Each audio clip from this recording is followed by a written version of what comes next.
right before Royals take Jake Royshawn, left-handed pitcher from Draper Middle School in Tallahassee, probably.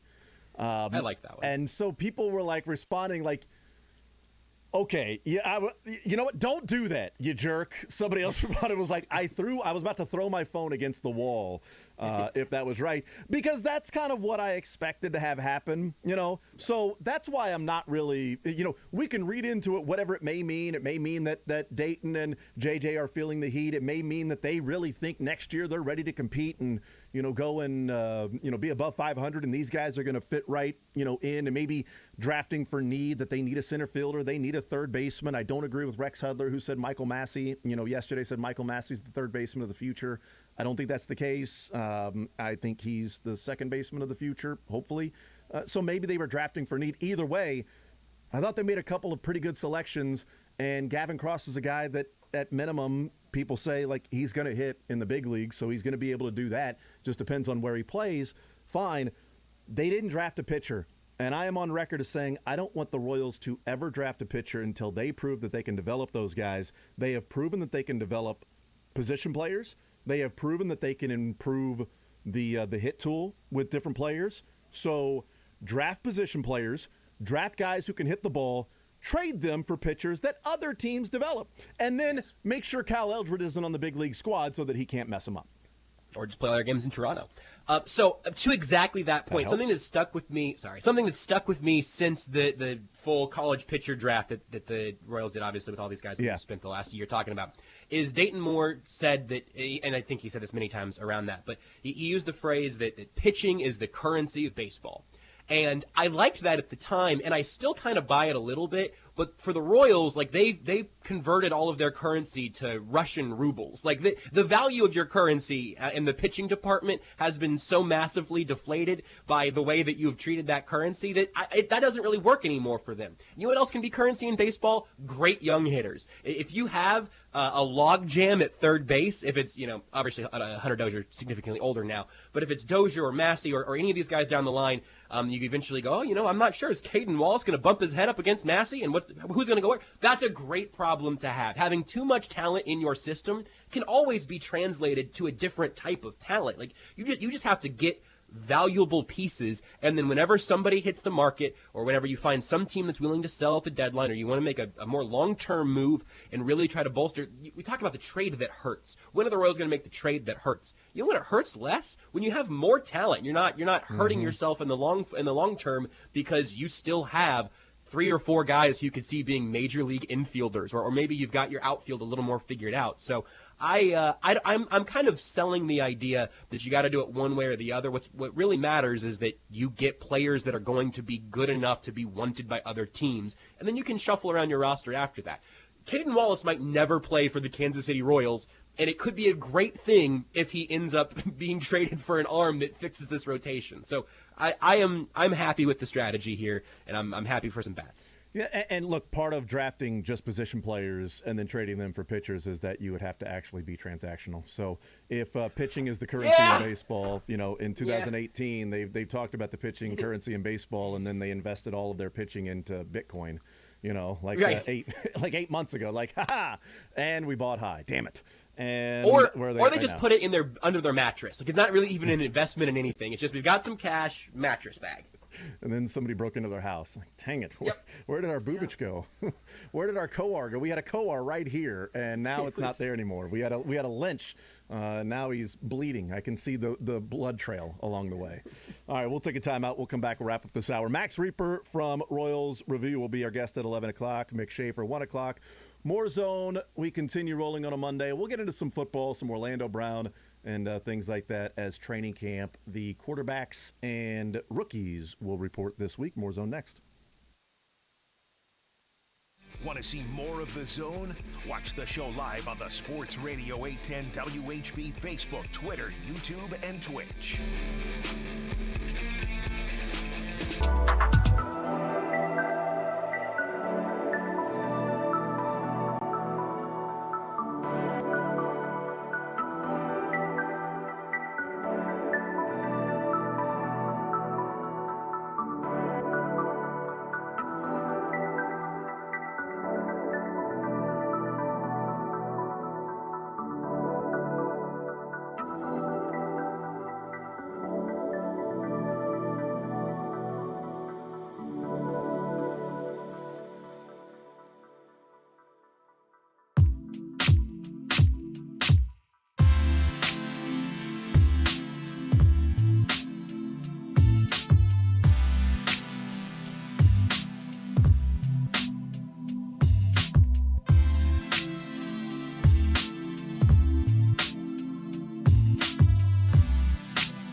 The Zone with Jason Anderson. Talked a lot of Royals today. Sorry. Weekdays from 10 to 2 on Sports Radio 810 WHB. All right, that'll do it for the first hour. We'll talk with Max Reaper, editor-in-chief at Royals Review, get his thoughts on the draft last night. Royals at the All-Star break now. What happened against Toronto? What is the series against the Rays? What does that look like coming up this weekend? And the trade deadline. 2 weeks and a day away from that thing happening. Who's going to go? Who's going to stay? We'll talk with them about that coming up in the next segment. We'll also get to some Chiefs today. A lot of Chiefs we will get into because Orlando Brown Jr., that is not done. We know he's going to be playing on the franchise tag. Does he sign the franchise tag? Adam Schefter had the new details and the reports of the money that was out there that was at least offered to him and why it seems like he would balk at that and his camp would say no. More Zone next.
WHB Kansas City.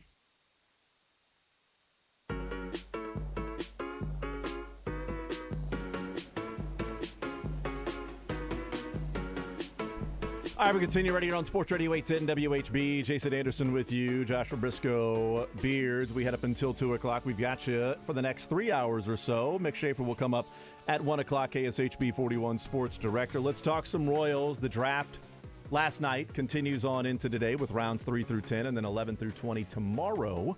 Royals with the next 4 days off. They get set for the Rays this weekend as the Home Run Derby tonight and then the All-Star Game tomorrow. But then what also happened in the 4-game series against the Blue Jays with the young guys. Max Reaper from Royals Review joining us here in the zone. Max, what's up, man? How are you? Welcome into the show.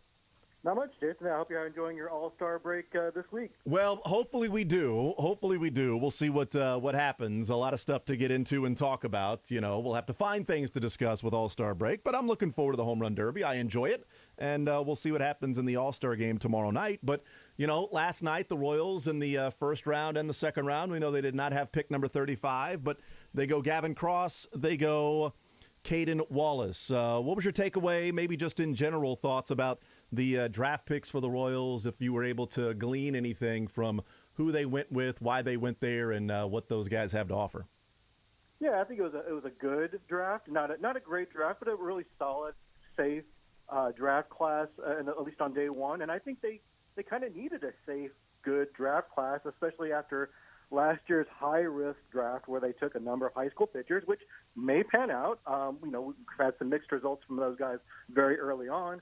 But with Gavin Cross and Caden Wallace, I think they've got two really advanced, polished bats that honestly should be pretty quick risers. I don't anticipate these guys are going to be players that, stall out in Double-A and take, 4 or 5 years to get to the big leagues. I don't think it's crazy to think Gavin Cross could be in the big leagues by 2024. You figure he'll probably go to A-ball this year, maybe even high A.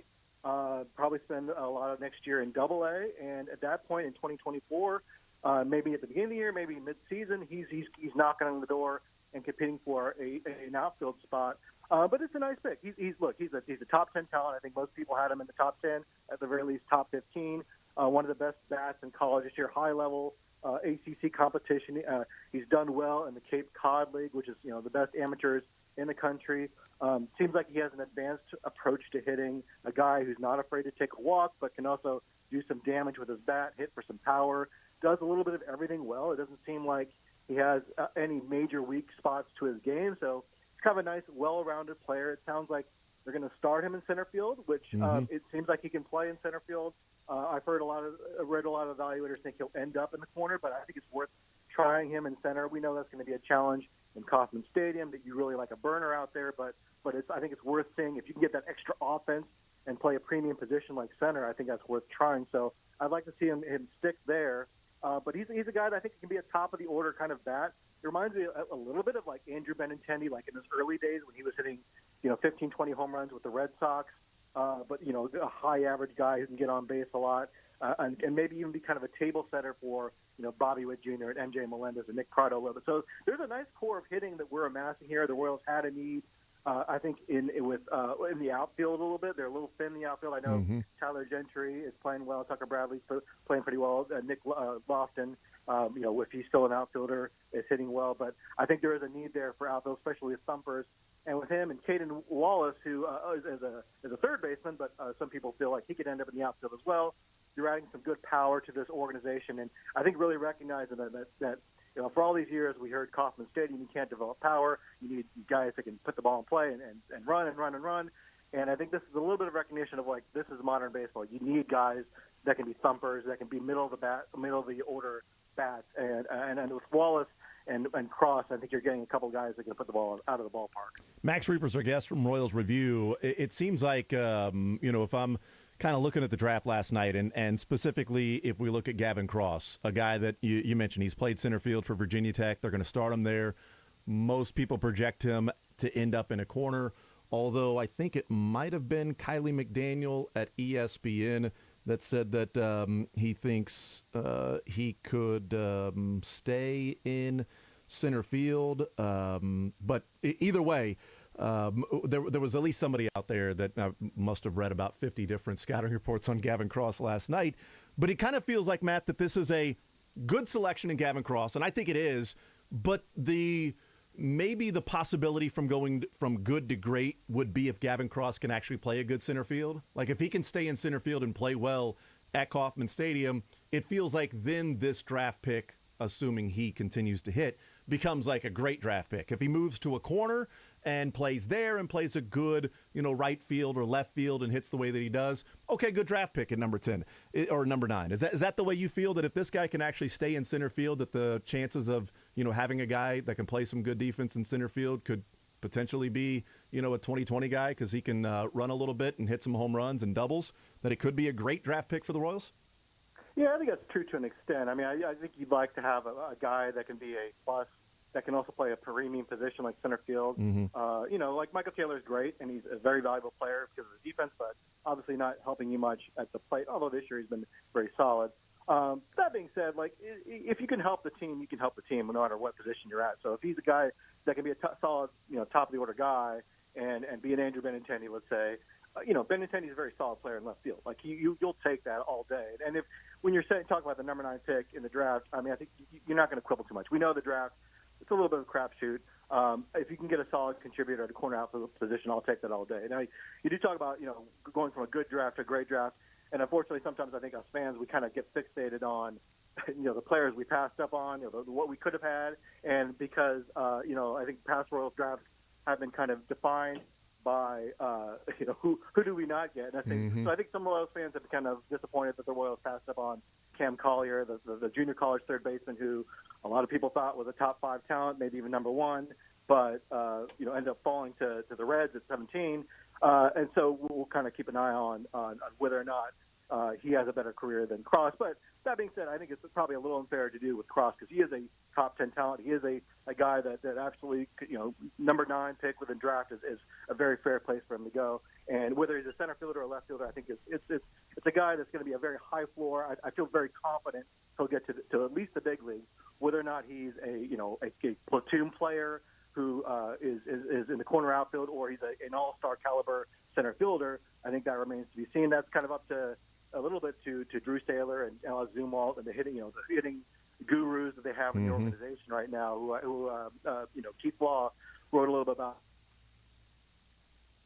Could actually have some more power. That there's a little bit of a long stride with his swing that could be a bit. So that'll be an interesting.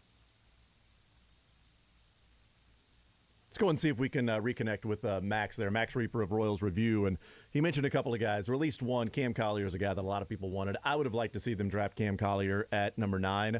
But one of the things that I'm going to ask Max when we get him back on is I wonder with, a Collier lasting to, 17, 18 to the Reds, if there was a signability issue. Like if they did not trade the number 35 pick for Drew Waters, let's say they had the extra $2.2 million in bonus money to give in the draft, would they have gone Cam Collier if they knew they had to go above slot to a certain degree? But without that money, picking at 9, picking at 49, you lose $2.2 million. You've got 7.7 overall in the draft pool.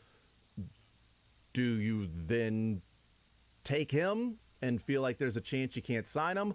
I don't know. It's always like Jermaine Johnson with Florida State last year in the NFL draft. He went in the mid-20s, and I thought when they traded up to number 21, they were trading up to get him, maybe Karlaftis. They go and get McDuffie, do the Chiefs, and Johnson continues to fall, and most everybody is like, wow, how is Johnson slipping and falling? He's all the way down in the 20s, and there were a couple of executives that had talked to, some draft media members that had said, yeah, Johnson didn't fall. That's just where the teams had him. A lot of other people had him ranked much higher than these NFL organizations did in their scouting departments. He went kind of where it was expected he would go. It's just we thought he would go higher by reading a lot of the draft scout analysis and what their projections were. Could be the same thing with Cam Collier. There's a lot of people, like Keith Law had Cam Collier number 2 of his, top draft prospects, and he went, late teens to the Reds. Could be a signability thing. I'm not sure. He's 17 years old. Maybe because of his age, he's committed that he's, going to get top dollar or then end up at Louisville. we'll find out with that. Max Reaper, Royals Review, is joining us here. Real quick, I just mentioned a couple of things there. Is there a chance that, Cam Collier there at number 9, it certainly seems like the Royals were in on Gavin Cross, that's who they were going to take. Gavin Cross was there. They liked him a lot. They took him. Cam Collier slides to 17 or 18. Is there a chance that there's a signability question with him, that other teams passed on him, that maybe he's looking for like really, really top dollar? And even if the Royals may have wanted Collier, that kind of went out the window when they traded 35 and had $2.2 million to work with, if they were going to have to pay well over slot for him, as opposed to paying what Gavin Cross will probably be slot. Any chance that there might be signability concerns with Collier? Oh, for sure. I think anytime you have a top 5 talent like that slide in the draft, that's the first thing you think of. Like, okay, well, he's probably asking for the moon here, and Collier has the option of going to college here. So yeah, he's got that leverage, and so it's just like last year, when the Royals passed on Kumar Rocker, a lot of fans got, oh no, we passed up a Kumar Rocker, and ended up that he had some medical issues, and the Mets weren't able to sign him as well. So there were reasons these guys slide, and we're not always privy to kind of what's going on in the conversation between the advisors and teams. So, look, Gavin Cross is a very solid pick, and we shouldn't really, I guess, attach our love for Cam Collier, who I did love him as a prospect. I think he's got a lot of Rafael Devers in him. But again, he may have been asking for the moon, and maybe the Royals didn't have that financial flexibility, which is kind of why you want to hold on to those picks. I certainly understand why they made the trade they did, cashing in that for Drew Waters and Andrew Hoffman. But that does reduce your flexibility. But I think they got a nice prize with Gavin Cross. I think he'll probably sign for a round slot, maybe even a little under slot, since he doesn't have a ton of leverage at this point, and that'll allow them maybe to sign some guys later here on day 2, where maybe they can take a gamble with some high school guys. Maybe I think now is the time in the draft. Maybe they start going for some of those high school arms. But I think Cross is a nice player to get at number 9. Visiting with Max Reaper, Royals Review. What about Caden Wallace? You mentioned him a little bit. It seems like at the least he can play some pretty good defense, and he's got a great arm, so he can play third base, and hopefully he stays there at third base, because it seems like it's a position of need, regardless of what Adalberto Mondesi ends up doing. But Bobby Witt needs to be the shortstop. Rex Hudler said yesterday on the broadcast that he thought that Michael Massey was the third baseman of the future. I don't know if that's true or if he's second baseman of the future. We'll see. But Caden Wallace at third base from Arkansas, a guy with big power, a guy that may have some decision-making issues at the plate, which it seems like, Max, the way that the Royals' development has gone in the minor leagues and what they've done with their system, that's been a big part of the development, is the decision-making of laying off pitches you can't drive, tunneling and understanding the pitches that you can do damage with, and the fact that you've got 3 strikes, that, the first pitch you don't need to be swinging at a slider low and away just to simply put the ball in play because it's going to be a strike. Well, take the strike and see if you can do something better with it. Hopefully, if that's the case, if they have had success with that, Max, that, maybe Caden Wallace is a guy that can play third base and can hit for some power and then makes better decisions and can increase his walk rate, maybe lower his strikeout rate. What do you think of what the future could be for the third baseman from Arkansas with apparently just a rocket arm? Yeah, I think he'll be an interesting test case, again, for the minor league hitting development. I think for a long time the adage was, if you don't have good play discipline, you're not going to learn it at the pro level. But that was, 10, 15 years ago. We don't have the kind of techniques and modern technology that we have today. And it's kind of interesting to think that maybe they could at least improve the pitch recognition a little bit. That being said, not everyone has to be, a 360 on-base percentage guy to be a success in the major league. If he's got that raw power that he showed at Arkansas and a good glove at third base, I mean, you kind of take that every day. And it'll be interesting to see if he does take a third base. He does have a great arm there. I've seen some great plays online. Some of his plays at Arkansas, he seems like he took to that position really well. He did move there this year from the outfield, and some people think that he'll end up in right field. But I think if you can make it a go at third base, that would be a plus. And I mean, that's kind of another theme I picked up on with these 2 picks. Is you've got a little bit of positional versatility. You talk about Michael Massey, and he's a guy that can play second or third. You got to look at a guy like Nick Lofton who can play, infield, middle infield, or outfield. Bobby Witt can play short or third. So there are a lot of different ways that can kind of move these puzzle pieces and fit needs as they see fit. And it opens up. It makes it easier to make trades, too, if they want to fill another need and another team has a need. they can say, well, this guy can play third base or outfield. I've heard a comp. I don't know if there's a great comp, but Brian Anderson, who played for the Marlins and then the Cardinals, for Caden Wallace, who he was a guy that played third and outfield, had a good power bat. Not great in some of his other on base abilities, but certainly had some good pop. Maybe Wallace can break beyond that as well, especially if Alex Zumwalt and his team can unlock some more. But you certainly like to have that raw power in the organization. Like I said, it's not something we've necessarily had in the past, and so I'll take the raw power, and if they can get him to work the count a little bit better, and be a solid defender, I think that's a very solid pick in the second round. Max Reber's our guest from Royals Review. A couple of takeaways that I had, at least maybe reading into the two draft picks, the college bats that they've had, because the last four drafts have been prep bat in Bobby Witt, college arm in Asa Lacy, prep arm in Mazzucato, and now college bat in Gavin Cross. They're going to the four quadrants of, those different positions and, categories of the amateur draft. A couple of bigger reads that I had in this, Max, was one, I think that they still think they're close, that these guys up in 24 could be there. And if they start to compete next year, you add in these guys to the offense, and then you feel like you're still pretty close to competing. Another one that I had as a takeaway, and maybe this is just reading too much into it, but I got the feeling that, maybe the heat is being turned up on the seat for those guys of JJ and Dayton, that, it's kind of go time, and you thought you were going to compete this year. So last year when you're taking prep guys and high school arms and a high school catcher, that you feel like you've got a little bit more time, and JJ's moving into the general manager role and Dayton's moving up to president of baseball operations and things like that. Then now this year when you're going college bats, probably think you're close, but there may be some John Sherman and some ownership of like, yes, we're going to start needing to see some results because we're about to ask the city for money to move downtown.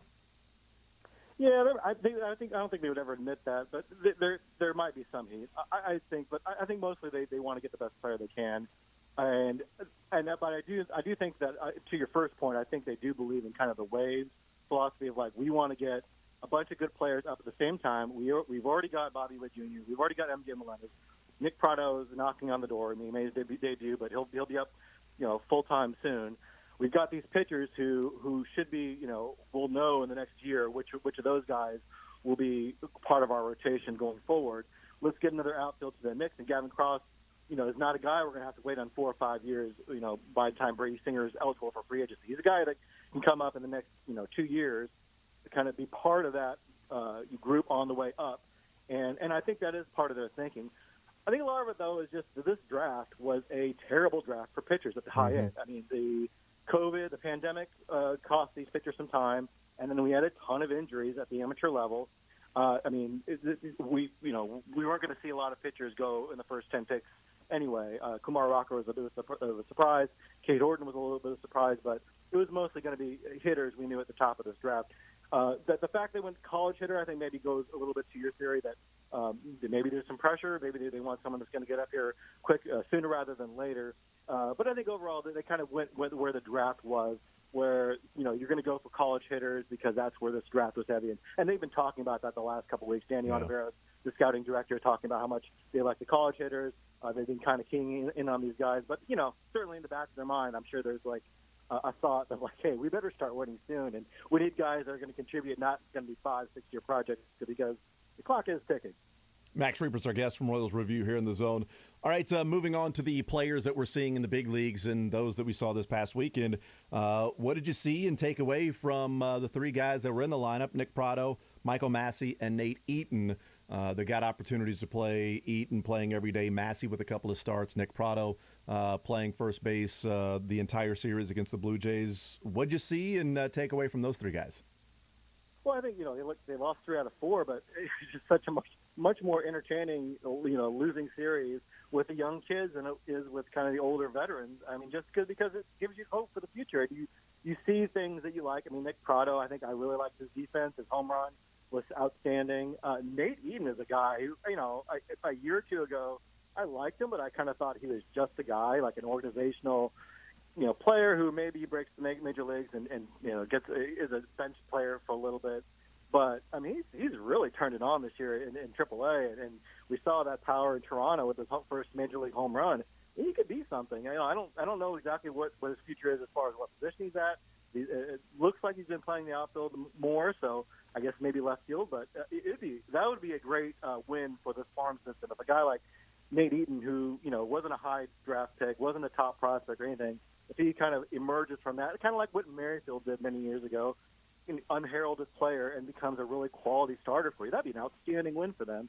And then Michael Massey, I think he's another guy whose draft stock has just really skyrocketed in the last year. I think he's an impressive-looking player. Another one of those guys with a very advanced approach to the plate, not going to swing at bad pitches. Left-handed bat, you really like that at second base. I think I'm with you. I think I like him at second base more. I don't know if third base is he profiles as well, but having a guy like that who can play either position, certainly great to have in your lineup. So I was really impressed with these guys. I liked they were hustling out there. Freddie Fermin out hustling a ball to extend an inning and get a run scored. I mean, that's kind of what you want to see. And that, you worry about that with some of these older guys. The fact that they kind of felt like they could take this weekend off a little bit, a little concerning. And to have these young kids hungry and out there hustling their butt off to win games is very refreshing as a fan. And like I said, it gives you a little hope for the future that once we get some of these young guys up in the lineup, we have a young lineup full of under 30-year-old players. Maybe then we're gonna be that at least gives us something to build on for the future and give us some hope. Nick Pratto looked like his reputation as a defensive first baseman and really good in a really soft glove over at first. I enjoyed watching him play first base, and it had those Hosmer flashbacks with some of the plays that he was making. I do wonder, though, moving forward, if they've got Vinny Pasquantino and it feels like, well, there's your DH and first baseman in Nick Pratto, although when Vinny and Pratto were playing together in Omaha, Pratto was playing some left field along with Pasquantino playing first. If they're going with Salvi and MJ Melendez behind the plate, how do they fit those four guys in if Pasquantino is more of a DH than a first baseman, and then MJ Melendez or Salvi, you would think whoever is not catching would then be DHing, or maybe MJ Melendez plays the outfield, but I'd love to see Nick Pratto stay at first base with his glove because it just makes everybody else better around the diamond. And if you've got Pratto, Nicky Lopez, Bobby Witt, and whether it's Michael Massey or whatever over at third, I mean, you've got a really good defensive infield. How do you think that whole thing might fit together, puzzle pieces, or is this where the let's get more transactional Royals actually live up to their name and one of those guys might actually be moved for some bigger pieces in different spots? Yeah, and also how does it fit with Hunter Dozier? I mean, we forget he's signed long term, and they put him in different positions, and I think first base is the best place to hide him. Obviously, you've got Nick Pratto there as well, and Pratto I think was a big upgrade, as you said, defensively. And I'm sure they're shopping Hunter Dozier at this point. And I know David Lesky's talked a lot about Boston being a good fit for him. I just don't know if Boston looks at where they are in the standings, first of all, and makes a move, or looks at Hunter Dozier as like the answer to the problem. Like, he's having a nice year, but he's not the kind of player that's going to be a big needle mover. Well, I think I think the Red Sox have 6 games in Toronto left too, so that might be there something that's an issue for them. Factor, yeah. So, what do you do with Hunter Dozier at this point? I don't know. It's going to be interesting to see how do you make all these pieces fit. Like I said, like they like the positional versatility. That makes it a little easier for some of these things. Could Pratto play left field? Probably. I still think he is a better fit at first, just because I think he's a potential Gold Glove winner. You talk about Eric Hosmer, definitely gets some Hosmer vibes over there. Looks smooth. Very graceful out there. And so I think that he fits best at first base. But then what do you do with Vinny Pasquantino? You don't like to stick a guy at DH that young, but sometimes that's what you got to do. And then Melendez, I kind of like him in right field at this point. I know he's had some issues at catcher behind the plate, and some of those will kind of work itself out, or he'll work on it and improve. But he's looked pretty good in right field, I thought. I think he's taken that position pretty well. We haven't seen him there recently because Sally's been out, but I think Sally's still got some good years behind the plate. I know he's not the catcher he once was, but I think you are going to have Salvi on your team. DH, I don't think you want him at DH all the time. So I think you have Salvi behind the plate and MJ in right. But then I don't know how all these pieces are going to fit. So maybe we'll see them be more transactional. I don't think the pitching has progressed as much as they would like. Do they take one of these guys and cash him in for, like in a James Shields kind of trade? Maybe not that caliber, but maybe something on a lesser scale. That's certainly possible. But we'll have to see. This is a real test, I think, for J.J. Picollo. Are you going to be transactional? It could be a really interesting trade deadline for them. I don't know if they're going to make that move this July, but will they make it this offseason? We'll see. Max Reaper, Royals Review. Max, great stuff, man. Really appreciate the time today, and we'll see what happens at 1 o'clock and where the Royals may go in their next draft picks. Max, thank you for the time, man. Appreciate it, sir. Thank you. Thanks for having me on. Absolutely.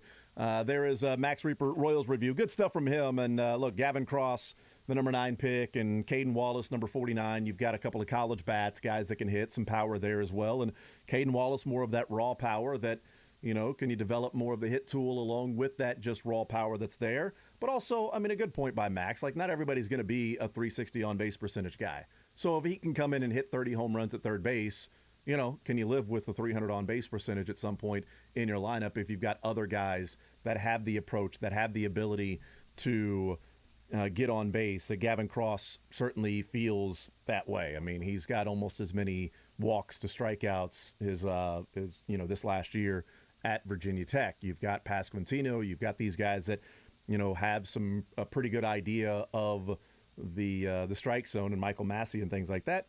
And we'll see moving forward what those guys end up looking like. So, look, you got to make a decision somewhere because Nick Pratto looks like he could be a Gold Glover at first base. Do you take that guy off first base, put him into left field, and then put Vinny Pasquantino at first base, and now you've become worse at 2 positions? You've got a lesser defensive Nick Pratto, or at least you've got a Nick Pratto playing a lesser of his defensive positions.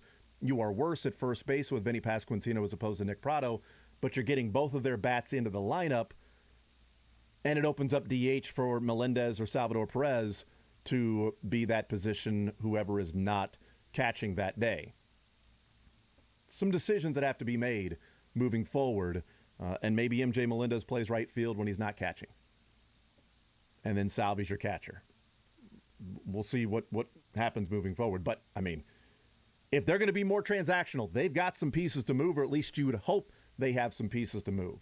And that's the thing. What do other teams think of their prospects? What do other teams think of these guys that we're talking about that there's a lot of hope for?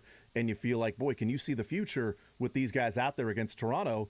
Yeah, there was some excitement to watching that. And again, as I've said, sports, traffics, and hope. And that's what the Royals were giving you over the weekend. But then they send everybody else back down. And we'll see what happens coming up this weekend as the next part of this Royals season.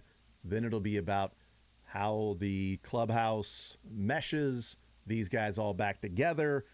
Those guys know that there was at least one person in the clubhouse that had texted Sam McDowell that said, yeah, a few of us are pissed about this. So you've got to find a way to figure that out. And then about the trade deadline, who goes, who stays? Is it Benintendi? Is it Witt? Is it Hunter Dozier? Is it Michael A. Taylor? Scott Barlow? I would guess that they're not going to trade Scott Barlow if they weren't willing to use him on Saturday to bring him back out for the 10th when they only threw 11 pitches. If you're like, nah, we want to keep this guy around and be a part of this team for a couple of years, we're going to protect him. Or, well, we're going to trade this guy. We can bring him back out for the 10th inning and get another inning out of him and a few more pitches because he's going to be gone in a week and a half anyway. We'll take a timeout. We'll come back. We'll continue rolling. Josh Brisco rejoining the show. We'll hang out with Mick Schaefer at 1 o'clock, KSHB 41 Sports Director. Tell you more about the WHB 100-year celebration. Look at where some of these players that were drafted are ranked by the different analysts and experts out there as well. And then, of course, we'll get into Orlando Brown, Adam Schefter with the details of the contract and what it means moving forward for this Chiefs team. Does Orlando Brown sign the franchise tag? Is he at training camp? How soon is he there? Does he miss any games? All that still to come. We can talk about that. 913-912-4810 is the text line. More Zone right after this. Follow the show on Twitter at J810Anderson, at JB Briscoe, at Beards McFly, and at Sports Radio 810.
No matter what the sport is, defense matters. The same thing goes for COVID-19. Help protect yourself with a booster shot. Schedule an appointment as soon as you're eligible, following completion of your primary series. Sponsored by BioNTech and Pfizer.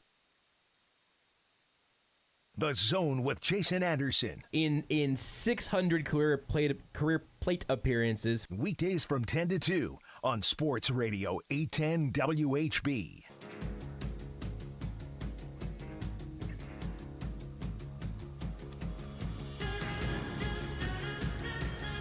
All right, thank you to Max Reaper Royals Review joining us to talk about the Royals draft. A couple of picks last night. Not 3, because they did trade pick number 35 for Drew Waters and Hoffman and C.J. Alexander. So they've got those guys as well. So you know, they actually had 6 draft picks last night. 5 draft picks last night. Number 9, number 49, and then Waters, Hoffman, and Alexander. So what a haul. What a haul they came away with last night. Did the Royals. A couple of outfielders in Gavin Cross and Drew Waters. A couple of third basemen in Caden Wallace and C.J. Alexander. And a starting pitcher in Andrew Hoffman. What a great draft night it was for the Royals last night. 913-912-4810. Text comes in and says, Jason, don't shave until the Royals make the playoffs. Okay. Oh, boy. Looked like Jake Atera's at that point. Somebody on the Facebook did comment, yo, Jason, are you trying to grow your Santa Claus beard? Yeah, I saw that one, too. I am not. I am not. The joke, hey, is your razor broken? No, I literally forgot I was out of shaving cream, and I had used the final of the razors and the last sort of shave you get in it last week and threw all those away. I'm like, over the weekend I'll go and grab those. Broken. Yeah, so it's not broken. I just don't have it in my house, and I didn't want to use my wife's razor on the face, so decided not to go that route. 9139. Although now, I mean, I don't know. I should have figured something out, considering that people are watching us now. So when I said that the stubble looked good on the Twitch earlier, I meant that. Like, I think that this is a look that if you decided you wanted to lay down and say, you know what, I'm going to be stubbly radio host Jason Anderson right now, I think you could make that work. I'm also curious, Beards, when's the last time you were fully clean shaven? Yeah. Oh, like 2012, like December of 2012, I think. So it's been a while. It's been a decade? It's been a while. It's been a few years for me, I think, but a decade. You're not that old. Also, people should know. Like that just means you last shaved at like age 17. It was like 1920. Wow. Unbelievable. I shaved last Sunday, so it's the last time I shaved. And I'll shave tonight or tomorrow. So don't worry. It'll be much better tomorrow. You know, you never get a second chance to make a first impression. Another text comes in at 913-912-4810. Says, hi, Jason. Feel like I'm at a zoo watching you during the breaks. Yeah, me too. I think I'm in that fishbowl right now. I don't know what to do with my hands. Like, I'm not really sure where do I put them?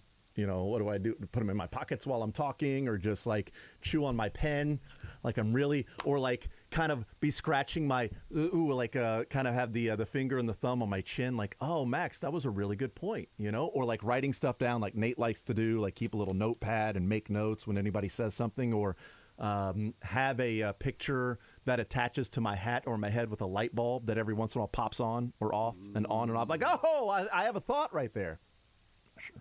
Whatever you just did for the last 30 seconds visually, watching on the streams, which you can watch on the Twitch, the Facebook, the YouTube, and the Twitter. You can watch on any of the 810 pages of those places. I was just watching that entire little show you just put on, and it justified the decision to get this show on video as soon as possible. It was good content. Another text lets me know that, hey, maybe Mitch Holtis can leave a razor for you. Maybe you can. You want to use your wife's? Maybe you can shut up, jerk. Oh, does Mitch use your wife's razor? Yeah. How close did you get to using your wife's razor on your face? Not close today? at all. Okay, not even close at all. I'm like, I don't care. You know, okay, like, that thought know, just I don't know if that's. Here's the thing. I don't think you should do that. At like 5:45, I'm not really caring about what I'm going to look like on Twitch or the Facebook or just like what's the show going to be like. And is it going to be a good morning with Juliet and getting her up and getting her ready for school? And is everything going to go smoothly? That's what's on my mind. You know, at that point, not, oh no, I haven't shaven today. If you show up at any point in like a suit jacket or a tie or something, frankly, even just like a Sunday sound off looking fit, I'm gonna be furious. That's not what this is for. We are not trying to make radio for television. We're just putting radio on the internet, you know? I think we've given I'm not in studio, you're wearing a hat, a little stubble, and a Goonies t-shirt. Beards is Beards, he looks like this all the time. I think we've given a very accurate, appropriate first impression. Note to self, wear collared shirt, fresh haircut, fresh shave tomorrow. Okay. Done and done. Note to self. If you could just smell good, that would be like don't make it not unpleasant to be in the room. I try to take care of that. I mean, that's fine. It just, you know, the beard. So, I Drake, will say very quickly though, Josh, I really like the look that you're going for on the stream today. And if you want to watch, you can see an empty chair. I'm waving right now. Yep. It's good look. Just, looking a little leathery though. Yeah, for sure. You know, I got a little bit of time in the sun before finding out that I had COVID, so you know, I may have overdone it a bit. Good for you. Drake texts me and says, "I keep a razor at my desk." Why? I mean, I guess he shaves during the summer, but once the Major League Baseball season is over, he does not shave again until pitchers and catchers report. That's his tradition. Yeah, he spends months out of the year with a Santa beard. Oh, hold on, was he offering that you could use it? I don't know. I don't want to use his razor though. I think you should go. I think you should use the Drake's razor. Or maybe he was just saying, "Hey, I keep one at my desk just in case for situations like this." Did he text you? I keep that MF thing on me. Is that what he said? He did. No, he did. He did not. That would have been jarring. Yes. 913-912-4810. The another text comes in and says, "Why won't the 810 logo bouncing around during the break ever hit exactly in the corner?" It's a great question. God, I'm so glad people like that, man. I'm so glad people are enjoying that as much as I am. Sure why it's not doing that. Another text says, "Trade Dozier for a bag of balls and a cracked fungo bat." Well, maybe. I mean, I would rather get an actual good fungo bat. You can always use those. A cracked one really does you no good. And you could certainly use a bucket of balls from time to time. You can always, you know, those can help out. So, yeah, depends on what you're willing to get back for them. Do you have to take on payroll? Can you send payroll to whoever? You know what? And we'll help out pay the rest of Dozier's salary this year. I don't know. when Reaper was talking about him, he said that he wasn't. I think the phrase was he wasn't sure if Dozier was going to be a needle mover, and we know for sure that he's not. So I thought that was that was a nice turn of phrase by Max. 913-912-4810 text says, hey, Jason, how are you going to prove that you're able to develop good pitching if you're always drafting hitters and trading them for good pitching? And by the way, are you trying to grow your Santa Claus beard out? I mean, it's a good question, but here's the thing. I'm not really trying to have them prove that they can develop pitchers because I don't think they can. So instead of just trying to bang your head against the wall, it's like when the Chiefs in the mid-2000s, you were like, hey, let's get that defensive tackle that is eluding us. Let's draft another defensive lineman. We should get another defense. What if we drafted a defensive lineman? And you keep doing it over and over again until you realize that you can't scout those. You aren't good at that. You can't do it. And with the Royals, you know, maybe Singer with the changeup gets more and more confident and he starts to develop. Maybe Jackson Kowar and what he did against the Blue Jays and that lineup is, you know, able to give him a little more confidence. Maybe what we're seeing in these 9 starts since being called up from Chris Bubich is, now I'm going to use a phrase here that I don't want it to be taken as like, you know, I mean like top of the line, but like the real deal in terms of the back end of a rotation guy. Like, okay, what we're seeing these 9 starts, because he's got a sub-4 ERA since being called back up from AAA. So whether you like what you're seeing in terms of how he navigates through the lineup and only going 5 innings, if he's your 5th starter with a sub-4 ERA and goes 5, sometimes 6 innings in a start, well, yeah, you take that. The problem is Chris Bubich is one of 6 guys they have that could be a 4th or 5th starter right now on this team. So what are you getting from those guys? Like, yeah, can you prove that you can develop pitchers? I mean, if you keep drafting them and drafting them and drafting them, but the fact that Asa Lacy has just not looked good, and then he makes his start for Double-A, and he records 0 outs and gives up 5 earned runs with 5 walks and hits a batter and throws 2 wild pitches. That's not good for the number 4 pick in the draft in 2020. And when Dayton Moore says that he believes Asa Lacy is going to be a part of a championship-winning organization and a championship-winning team, whether that's in the rotation or in the bullpen, you're 2 years after drafting this guy and you're wondering if he might be a bullpen piece. That's terrible. And the one little thing that I would tweak on top of all that, because I agree with everything I think you said there. The thing that I would add is that I know day one I got to agree with most of it at least. Is I don't care if they end up being able to develop highly drafted pitchers or whatever, because if you're drafting and developing highly drafted hitters, you can make all that math work out. I'm good with all that. My concern that just sort of hit me as you were describing all of this, I was kind of going through the thought process of, okay, you need pitching. You've got 3 or 4 really good hitting prospects. You can make a trade that hurts, but get somebody back in return. What would be your level of confidence in them getting a young, professional, top-of-the-rotation pitcher and him not regressing in this organization? Well, I mean, that's my fear now. That's just like if you're looking at and saying, there's a lot of frustration with Cal Edgewood, obviously. But how do you how do you explain to fans and those out there when Dayton comes on the show with Seren and is talking about how upset he is, he's disappointed, he was disgusted by Whit Merrifield's comments, and then goes and talks about, well, when Whit's heart and it's not really what he was meaning, and then says, we've had some frustration and tension throughout the entire season, to be candid with you. Mr. Sherman is also disappointed and he's not happy with what's going on right now. Those at the leadership level are trying to present the example of getting vaccinated so, that those players will see that. And then as they head to Toronto, they're not happy with this whole thing. So you mentioned those in leadership positions. You mentioned Mr. Sherman is not happy and he's upset with the whole thing. The pitching staff has been god-awful. And yet Cal Eldred's one of the guys that is a part of the you being disappointed and not happy, and he still has a job. And it seems like guys aren't really responding to whatever he's presenting. It's not working. If Terry Bradshaw was an issue to where you had to make a move with the lineup, how can you continue to defend Cal Eldred when you've already said yourself that those that are in the position that couldn't go to Toronto, the owner is pretty upset about it? Yeah. Well, and a step beyond all of that, I mean, like you mentioned with Terry Bradshaw, they made the change, and I'm sure that was a difficult move to make, and I'm sure that Matheny or for Dayton or whoever. They don't want to fire their friend. But there's no world in which Hal Eldred is doing a helpful job unless they have gotten every one of these picks so wrong over the last few years that it doesn't matter who's coaching them. And I don't believe that. I don't think we've seen the best of Brady Singer or Jackson Kowar or hopefully Daniel Lynch even, and Chris Bubich. Like, it seems like all of those guys should have ceilings that are higher up still that they could be hitting. And I think Dayton Moore believes that he wants to hold people accountable and that accountability is an important idea to him. But it's really hard to buy that specifically around Cal Eldred right now, because either we are all the biggest idiots in the world and we're all missing that he's actually a pitching wizard, or pretty much everybody except for the Royals seem to see that, like, hey, this part of your team is broken.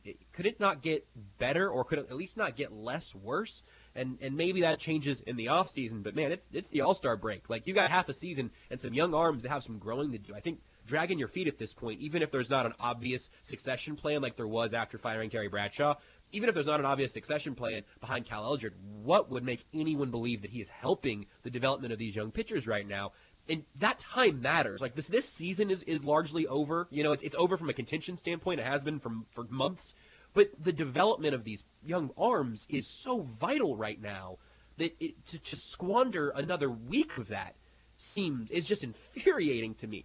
And then you add that he couldn't go to Toronto, which, again, if you want, you can slice that up however you want. But if you're going to say, hey, our leadership has been providing the examples to our players, and Dayton comes on here and says we want these guys to be vaccinated, we think that's important, and we've been having these events out at Kauffman and everything. You can give him credit for all that. But then for your one coach who is the most obviously seems to be underperforming at his job to also not be setting the example you want for your players and have pitchers who can't make that trip either, it is very, very confusing to me how you end up at a place where you can see all of that and say, you know what, we're just going to stand pat here now through the break. Yeah, I mean, look, along the way, it's either the scouting that missed on these guys and they aren't as good as the scout said, or it's the development guys and the coaching in the minor leagues, or it's the coaching at the big leagues. Somewhere along the lines that these guys don't perform better than what they have been, missed.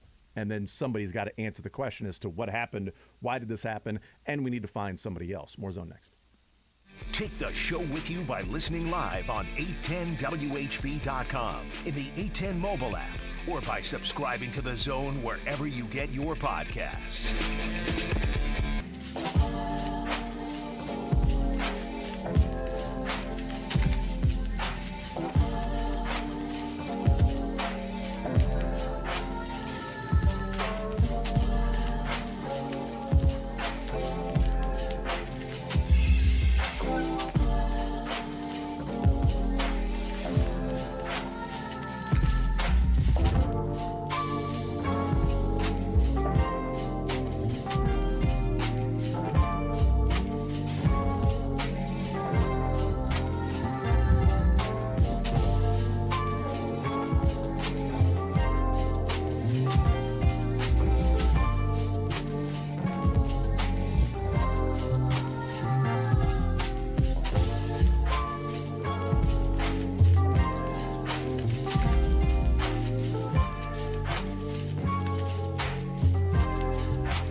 The Zone with Jason Anderson. So what we had planned for this segment, we got into Jack Bleep of what we were going to do here. Weekdays from 10 to 2 on Sports Radio 810 WHB. All right, we'll talk some Chiefs in the next hour. Mick Schaefer will join us at 1 o'clock. We got some Learn Funniest Best with Mick Schaefer, and we'll look ahead to the Home Run Derby coming up tonight. Love the Home Run Derby. We'll see what Pete Alonso does tonight. Any chance that during the Pete Alonso at bat, they just talk about Salvador Perez? That's my dream. Is there any chance out there, any magic out there in the moonlight to make that dream come true? Is there, Costner? Huh? Well, if I told you there's a place that exists, I'd believe you.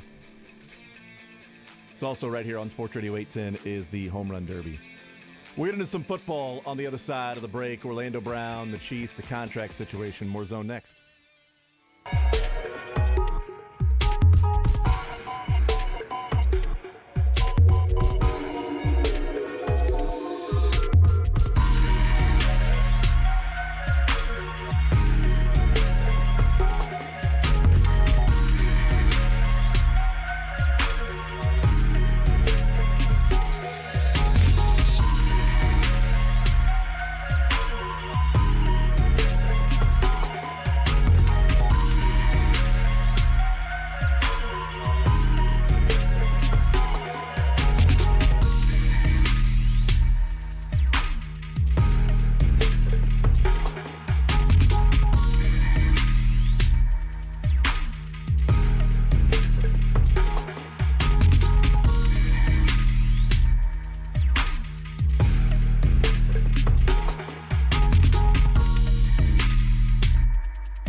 All right, we continue right here on Sports Radio 810 WHB. Jason Anderson with you, Josh Brisco, Beards. We head up until 2 o'clock. An hour from now, hanging out with Mick Schaefer, KSHB 41 Sports Director, presented by Kona Big Wave. We've been telling you about the 100-year celebration for WHB. Locally owned and operated for 100 years is WHB here in the area, and we are having a celebration to commemorate 100 years of WHB that comes up Thursday, August 11th at the Midland Theater. And it'll be a night of celebrating sports and entertainment and broadcasting, and it'll be a blast that night. Looking forward to being out there. And we've got a ton of people that will be in attendance, and local celebrities and in the entertainment world and the sports world, some national celebrities in the entertainment and sports world as well will be there in attendance. We've been announcing different people that will be there every day, 3 different attendees every day. We've been announcing that. And so we do the same today as well, that Deron Cherry, Tony Temple, Jeff Montgomery will be there, along with who we announced last week with Matt Beasler, Dustin Colquitt, Bill Self, Willie Wilson, Trent Green, Graham Zusi, Bill Moss, Gary Pinkel, Nikki Lopez, Johnny Russell, Alex Gordon, Greg Gurley, all be there on Thursday, August 11th. And we're going to be giving away tickets starting on Thursday this week. It'll be listen and win tickets that we'll give away. There'll be some social media contests as well. We'll have some tickets at different remote locations. We'll do some ticket drop-offs and things like that to where you can go and try to find where the tickets are. Maybe you'll be in the area at that time. So we'll be doing that starting on Thursday. And one of the things we're doing with this is we are raising money for 4 really incredible charities: the Big Brothers Big Sisters, the Victory Project, ALS Association of Kansas City, and Sharewaves. And we're doing this with some corporate sponsorship packages that, if you want to be a part of it, you want a sponsorship package, it starts at $500. And again, all of the proceeds go to these charities. Tickets come along with that, different advertising things as well, just to simply be a part of the 100-year celebration. If you want to do that, if you want to be a part of the sponsorship, 913-344-1529 is the phone number, 913-344-1529. And again, all that money is going to go to Big Brothers Big Sisters, the Victory Project, ALS Association of Kansas City, and Sharewaves. We'll also be giving away the first ever Jerry Green Broadcasting Scholarships. We'll be recognizing some of our ESPY winners, the honorary ESPY winners. We'll be doing that throughout the evening. Some other really cool things to happen. I know that there are a couple of surprise things that will take place that night, and the on-air staff will be involved in some way, shape, or form. The entire on-air staff involved in some way, shape, or form. Stephen St. John, Dustin Colquitt are going to be hosting for the night, the entire event. They will be the MCs, Will St. John and Dustin Colquitt. So that'll be coming up on August 11th. A text comes in and says, have you all won your tickets to the anniversary celebration? You sounded awfully sure you'd be attending. That's a great point. Can we just set some aside of oh, hey, caller number 8 won. Who was caller number 8? It was Asen Janderson. Oh. I was also going to say Asen Janderson, but I was afraid that Asen might end up coming out in some sort of, I don't know. Just it feels like it's a teetering on the line kind of word, you know? Yeah. Brosh Jisco ended up winning. Brosh Jisco was a character on Almost Entirely Sports many moons ago. Oh, I don't know if Beards remembers that, but I do. I don't. I was going to say, no, you're forgetting the easy one. Hey, Sports Radio 10, who's won here? This is Little Man. See, that's what you do. You're going through the family here. That's who's winning this. Okay, there you go. Yes. I won 7 tickets. Really? I don't remember us giving away 7 tickets. Well, that's what happened. I won the 7 tickets. Who is this? Oh, this is Scout? Scout the dog. Wow. Yes. Great work. I was just kind of planning on working the event. I was thinking I'd show up in a waiter outfit, and then not actually working it, but sort of a James Bond type of way of sneaking into a party. Grab a serving tray, sneak around, tear off my fake mustache, and then just pretend I belong. No, you'll be Daniel LaRussa in Karate Kid. You'll have the spaghetti spilled all over you and everything. You'll show up, you'll try to get away, and then somebody will kick your butt. And then you'll star in Cobra Kai later on. And you'll own a car maybe lot. this is the time to sort of float out the idea of me needing to just keep a running list of all of the movies that you referenced that I haven't seen, and then I need to watch them and then report back on them on the show at some point. Really? Do you want me to write down Karate Kid? I've seen the Jaden Smith one. You mean the Jaden Smith one? Really? Was that Beards cackling through the glass? That was a cackle through the glass. Yes. You heard Beards Getting a through laugh. the glass cackle is a real winner. He laughed so hard, you heard that through, I'm using air quotes here, soundproof glass. I heard it from my house. Well, that's one heck of a way to be able to hear. I mean, wow, the ears you must have if you heard that all the way to your house.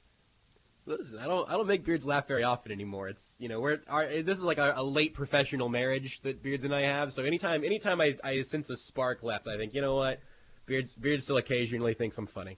I'm just still shocked that you haven't seen Karate Kid, but whatever. That means you haven't seen Cobra Kai on Netflix and whatever. I mean, just it's fine, whatever. I did watch the Jaden Smith one at some point. I don't know how or why. I didn't go to the theater or anything, which is on in front of me. But I can guess. I'm not proud. I can guess how you saw it because it's probably readily available at different places. It's the why that I don't understand. I want to say with your eyeballs. Yeah, probably. I also don't know why. I'm not terribly proud of any of that, but yeah. I can get the Karate Kid. I'll put it on my list. I'm writing it down right now. I have a feeling that list is going to be so filled with movies that you just won't have enough time to ever watch all of them because like daily you may have to add a new movie to the list. That seriously though, that is one of the many enormous benefits of this beautiful time slot. Is all of a sudden I have not been able to watch a movie on a weeknight, because either we had AES or we would have a sporting event going on that I would then be at home watching. So now all of a sudden we get a slow sports night. Boom! I'm putting on American Psycho. That's on my list. Is it on your list? I've never seen it, it's not on my list. So you don't have to watch it. Lebo told me to put it on my list. It seems up my alley. Yeah, you know what? Don't read into that too hard. No, you know what? With all of the movies you have not seen, I'm sorry, that's not one that should be anywhere near the top.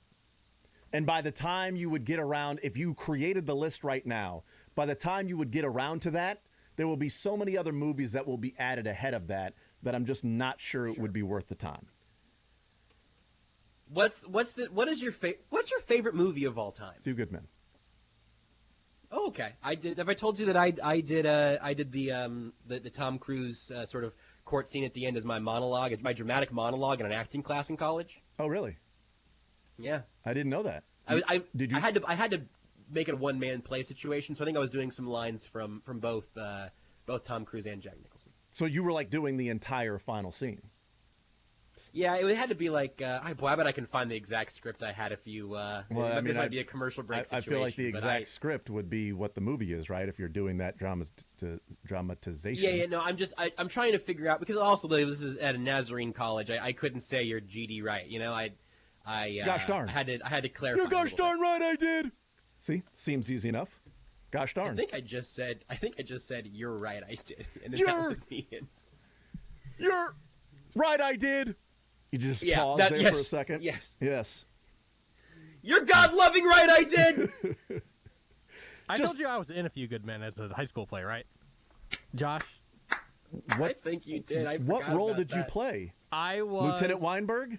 No, You, Lieutenant Weinberg? I have it. I have a greater responsibility than you could possibly fathom. You weep for Santiago, and you curse the Marines. Hang on, let me pull up the movie. And you have that luxury. You have the luxury of not knowing what I know, that Santiago's death, while tragic, saved lives, and my existence to you, while grotesque and incomprehensible, saves lives. You don't want that responsibility, Beards, because deep down in places you don't talk about at parties, you want me on that wall. You need me on that wall. I can keep going if you want me to. We use words like honor code, loyalty. No. We use them as a backbone of a life spent defending something. You use them as a punchline. I have neither the time nor the inclination to explain myself to a man who rises and sleeps under the very blanket of freedom in which I provide, and then questions the manner in which I provided. I would rather you say thank you when one on your way, or pick up a weapon and stand a post. Either way, I don't give a gosh darn what you think you are entitled to. You memorize that better right now than I did when I was memorizing it in college. For a purpose. I've seen it a lot. That was beautiful. I've seen the show a lot. I think I just cut it off at I think I did say the word damn. What? But not with the Lord's name before it, because I think I went from. I think I took it from "Son, we live in a world" through "I don't give a damn what you think you're entitled to," and you memorized it better just now than I had at the time. Yeah. Did you then go on to win MC's Guard the Colonel, and then I'm being charged with a crime? I'm being charged with a crime, and then he tries to go after, I'm going to rip out your eyes and your dead skull. You bleeped with the wrong Marine. I'm glad we found a movie touchstone that we both That's can share. good. This feels better than me not having seen Caddyshack or whatever. I'm a lawyer and an officer in the United States Navy, and you're under arrest, you son of a gun. I like the TBS version just in case. No, that's good. I'm so glad that you brought this up, because I am now like hearing in my own head how much fun I had with you. Use them as a punchline, like just beautiful, just such a good. God, what a good script. It really is. It's amazing. I love it. What did we do wrong? We did nothing wrong. Yes, we did. We were supposed to fight for people that couldn't fight for themselves. We were supposed to fight for Willie. All right, so Willie? that's right. Maybe this is so we did the Full House Santiago. sort of intro. Maybe the three of us just do a Few Good Men table read or something as our next sort of additional piece of content. Is that right? Is that what we do? Because all three of us absolutely have experience doing this. Like maybe we just have to do this scene. Who plays Demi Moore? I strenuously object. That seems like a Beards role. Who did you play, Beards? I was the main Marine that was the ones that was like in that did the Code Red or whatever. Dawson, I think, is who it was. Oh, so you were Dawson? Yeah, I think so. Okay. So you were the one that never actually heard the order.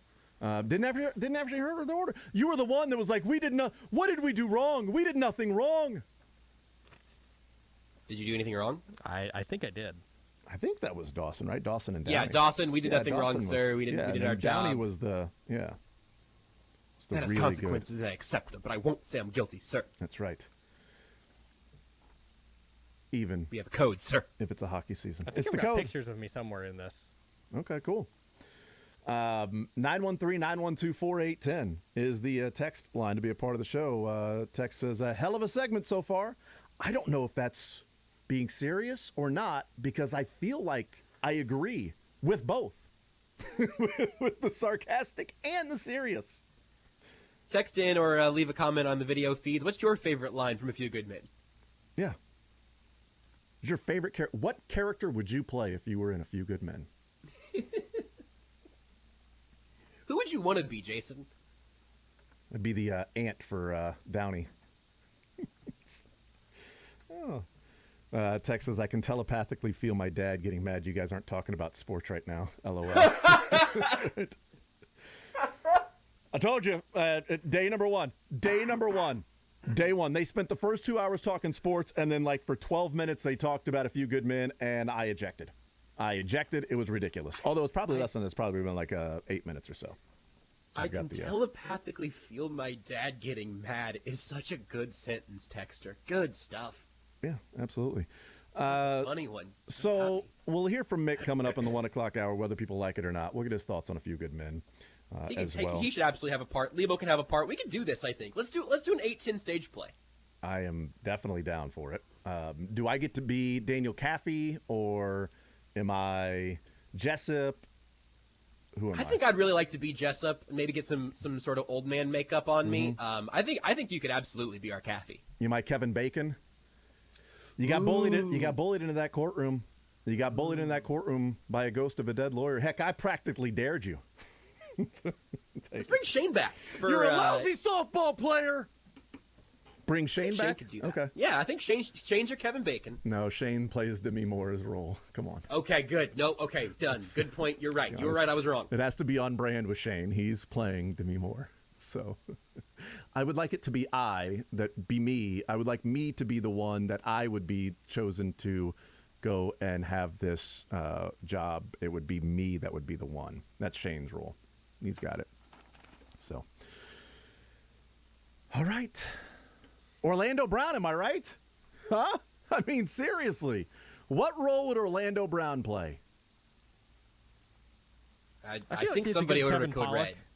He would be Lieutenant Weinberg. Yeah, he'd be a good Kevin Pollak character. There's a difference between paper left tackle and actual left tackle. Hell, you even had analysts saying I wasn't a top 15 tackle. Son, we live in a world that has offensive linemen, and those offensive linemen have to guard Patrick Mahomes. Who's going to do it? You, Lieutenant Tooney? You, Orlando Brown? You have a greater responsibility you could possibly fathom. You weep for the offensive line, and you curse Orlando Brown. You have that luxury. You have the luxury of not knowing what I know. That while the left tackle is good, it can save Patrick Mahomes. And while the contract might be a little bit too expensive, do you want Patrick Mahomes to be broken? You have that responsibility because deep down in places you don't talk about at parties. You want him as their left tackle. You need him as your left tackle. We use words like blindside, protect, and athlete. We use these words as a backbone of a life spent protecting something. You use them as a punchline. I have neither the time nor the inclination to explain myself to a man who blocks and tries to protect him, the very blanket of freedom in which he provides, and then questions the manner in which he protects him. I would rather you say thank you and went on your way, or pick up a pen and sign the contract. Either way, I don't give a damn what you think the money you are entitled to. Orlando Brown. Did you think that more guaranteed years would be too many? I asked for the contract I asked for. He got the Did contract. you offer him that number? You're gosh darn right we did. Okay, and scene. I can feel the veins popping out of Beards' forehead right now. Yep. So, real quick, and then we'll get into the actual contract when we take a break. Yeah. Did you think the deal was going to get done? Let's go back to Friday. So Friday, it was like, 11 o'clock or so, and when news came out that Michael Portner had released to the media members that the deal was done. They were not close. They weren't going to get it done. They will just simply play the year on the franchise tag. Both sides reportedly are interested in getting something done next year. Of course, that was the talk this past off season. He'd play the 1-year deal and then get something done long term. They always have the franchise tag to fall back on. I was convinced on Tuesday, Wednesday, and Thursday that something was going to get done. I really thought that they were going to get a contract done in Orlando Brown, and we'd be talking about Monday, which is today, but we'd be talking Monday about what the contract entails, what the salary cap hits are, how you structure that, what you're going to do in 2023, 2024 with whether it's pending free agents for your own team or guys you can bring in, draft picks you may need to go out and look for. I was wrong about that. Where did you come down last week on if you thought Orlando Brown, the contract, was going to get done? Or did you think it would be in the situation we're in right now of two sides disagreeing on what the value is and playing this year on the franchise tag? Yeah, my last sort of number that I put out there was I never got under a 55% chance that it would happen. I thought that, there was always a chance that we would end up at this spot, but I did think they would get a long-term deal done. And I think the logic of that still probably holds for both of us whenever you look at the reported numbers that the Chiefs did offer versus what the Brown camp was all asking for. Yeah. Ultimately, their numbers were very, very, very similar except for those guaranteed numbers. He wanted more than Ronnie Stanley, which would have been 70 or 71 million, and the Chiefs were only looking to fully guarantee those first 2 years according to a couple of reports. So I think that with the numbers being where they were, it was all about that long-term security. We've heard them talk about that all the time now over the weekend. And I kind of think both sides had a reasonable spot to stick their foot in the ground on there. I don't think anybody is unreasonable here, but I definitely think that the Chiefs got the better end of the deal right now because they have virtually no risk at this point. If he has an all-pro season, he'll get more expensive, but not by an incredible degree of magnitude in all likelihood. If Brown gets hurt or if he has a down year, this is incredibly risky, but that sometimes you got to bet on yourself as a player if you want to get that very, very secured payday. The Chiefs were willing to give him a lot of money. It just wasn't going to be guaranteed for much beyond those first couple of years. And if you're saying, hey, fine, just tag me for a year, we'll try again next year, it seems like they kind of had an amicable stalemate, right? They got to a point where it's like, hey, it wouldn't make sense for us to take this little guaranteed money. And if you're the Chiefs, it wouldn't make sense for you to guarantee this much money because now they have their left tackle for this year on a little less than a $17 million cap hit. Mm-hmm. That's just fine. The Chiefs are not batting an eye at that, I'm sure. So I think they had some leverage. They didn't budge. Brown and his team wanted some more longer-term security that would guarantee more money than just what he's going to get on the tag this year and even maybe next year if they wanted to go that route again. I don't see him holding out. I think that it is so unfriendly to players to do that now with the way the CBA has been organized and everything. That I understand how they got here, but I did think that there would be a long-term deal done. We'll take a timeout. We'll come back. I want to get into that. I want to talk about the two sides, winners, losers. Does there have to be a winner or a loser in this whole thing? What the Chiefs do at left tackle? Is Orlando Brown going to sign his franchise tag tender? The idiocy of if he were to miss games, and long-term projection for Orlando Brown and what the Chiefs look like moving into 2023 and 2024. We'll do that on the other side of the break. 913-912-4810 is the text line. More Zone right after this. Want to see more of The Zone? Watch the show live on the Sports Radio 810 WHB Facebook, Twitter, YouTube, and Twitch.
The Zone with Jason Anderson. I've got control of all these knobs over here. Wow. Weekdays from 10 to 2 on Sports Radio 810 WHB.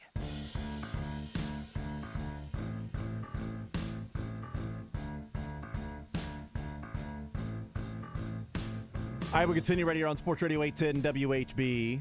A couple of teams reporting to camp today. Raiders and Cowboys reporting to camp today. The Jaguars, who play the Raiders in the Hall of Fame game, not reporting today. They don't report for 6 days, but their entire team reports at the same time. I don't know. It's interesting, like the different structures of like when teams report, what the dates are that they can report. Either way, the Chiefs, quarterbacks and rookies on Friday. Every time I get ready to say that the Chiefs on Friday, they'll have I have to think twice to say quarterbacks and rookies and not pitchers and catchers, just because it is old habits die hard. Friday, pitchers and catchers report for the Chiefs in St. Joe, along with quarterbacks and rookies. So that's going to be fun on Friday. So, and then a week from today, it'll be the rest of the position players. And then a week from Wednesday, they'll be out there on the field. We were talking about Orlando Brown. We were talking about the contract. And this is one to where I understand both sides as to why the Chiefs ended up offering the contract that they did and then stopping at the spot that they did and not just keep going to a level of, okay, we'll give you this, we'll give you that. What do you need to get it done? We're willing to do whatever it takes. We got to bring you back. We got to make sure it's a long-term deal. I understand why they went to the level they did and then said no mas. And I understand why Orlando Brown and his camp said, we want certain things in this contract, the structure of the deal, the guaranteed dollars, or we're not going to sign, and I'm going to bet on myself.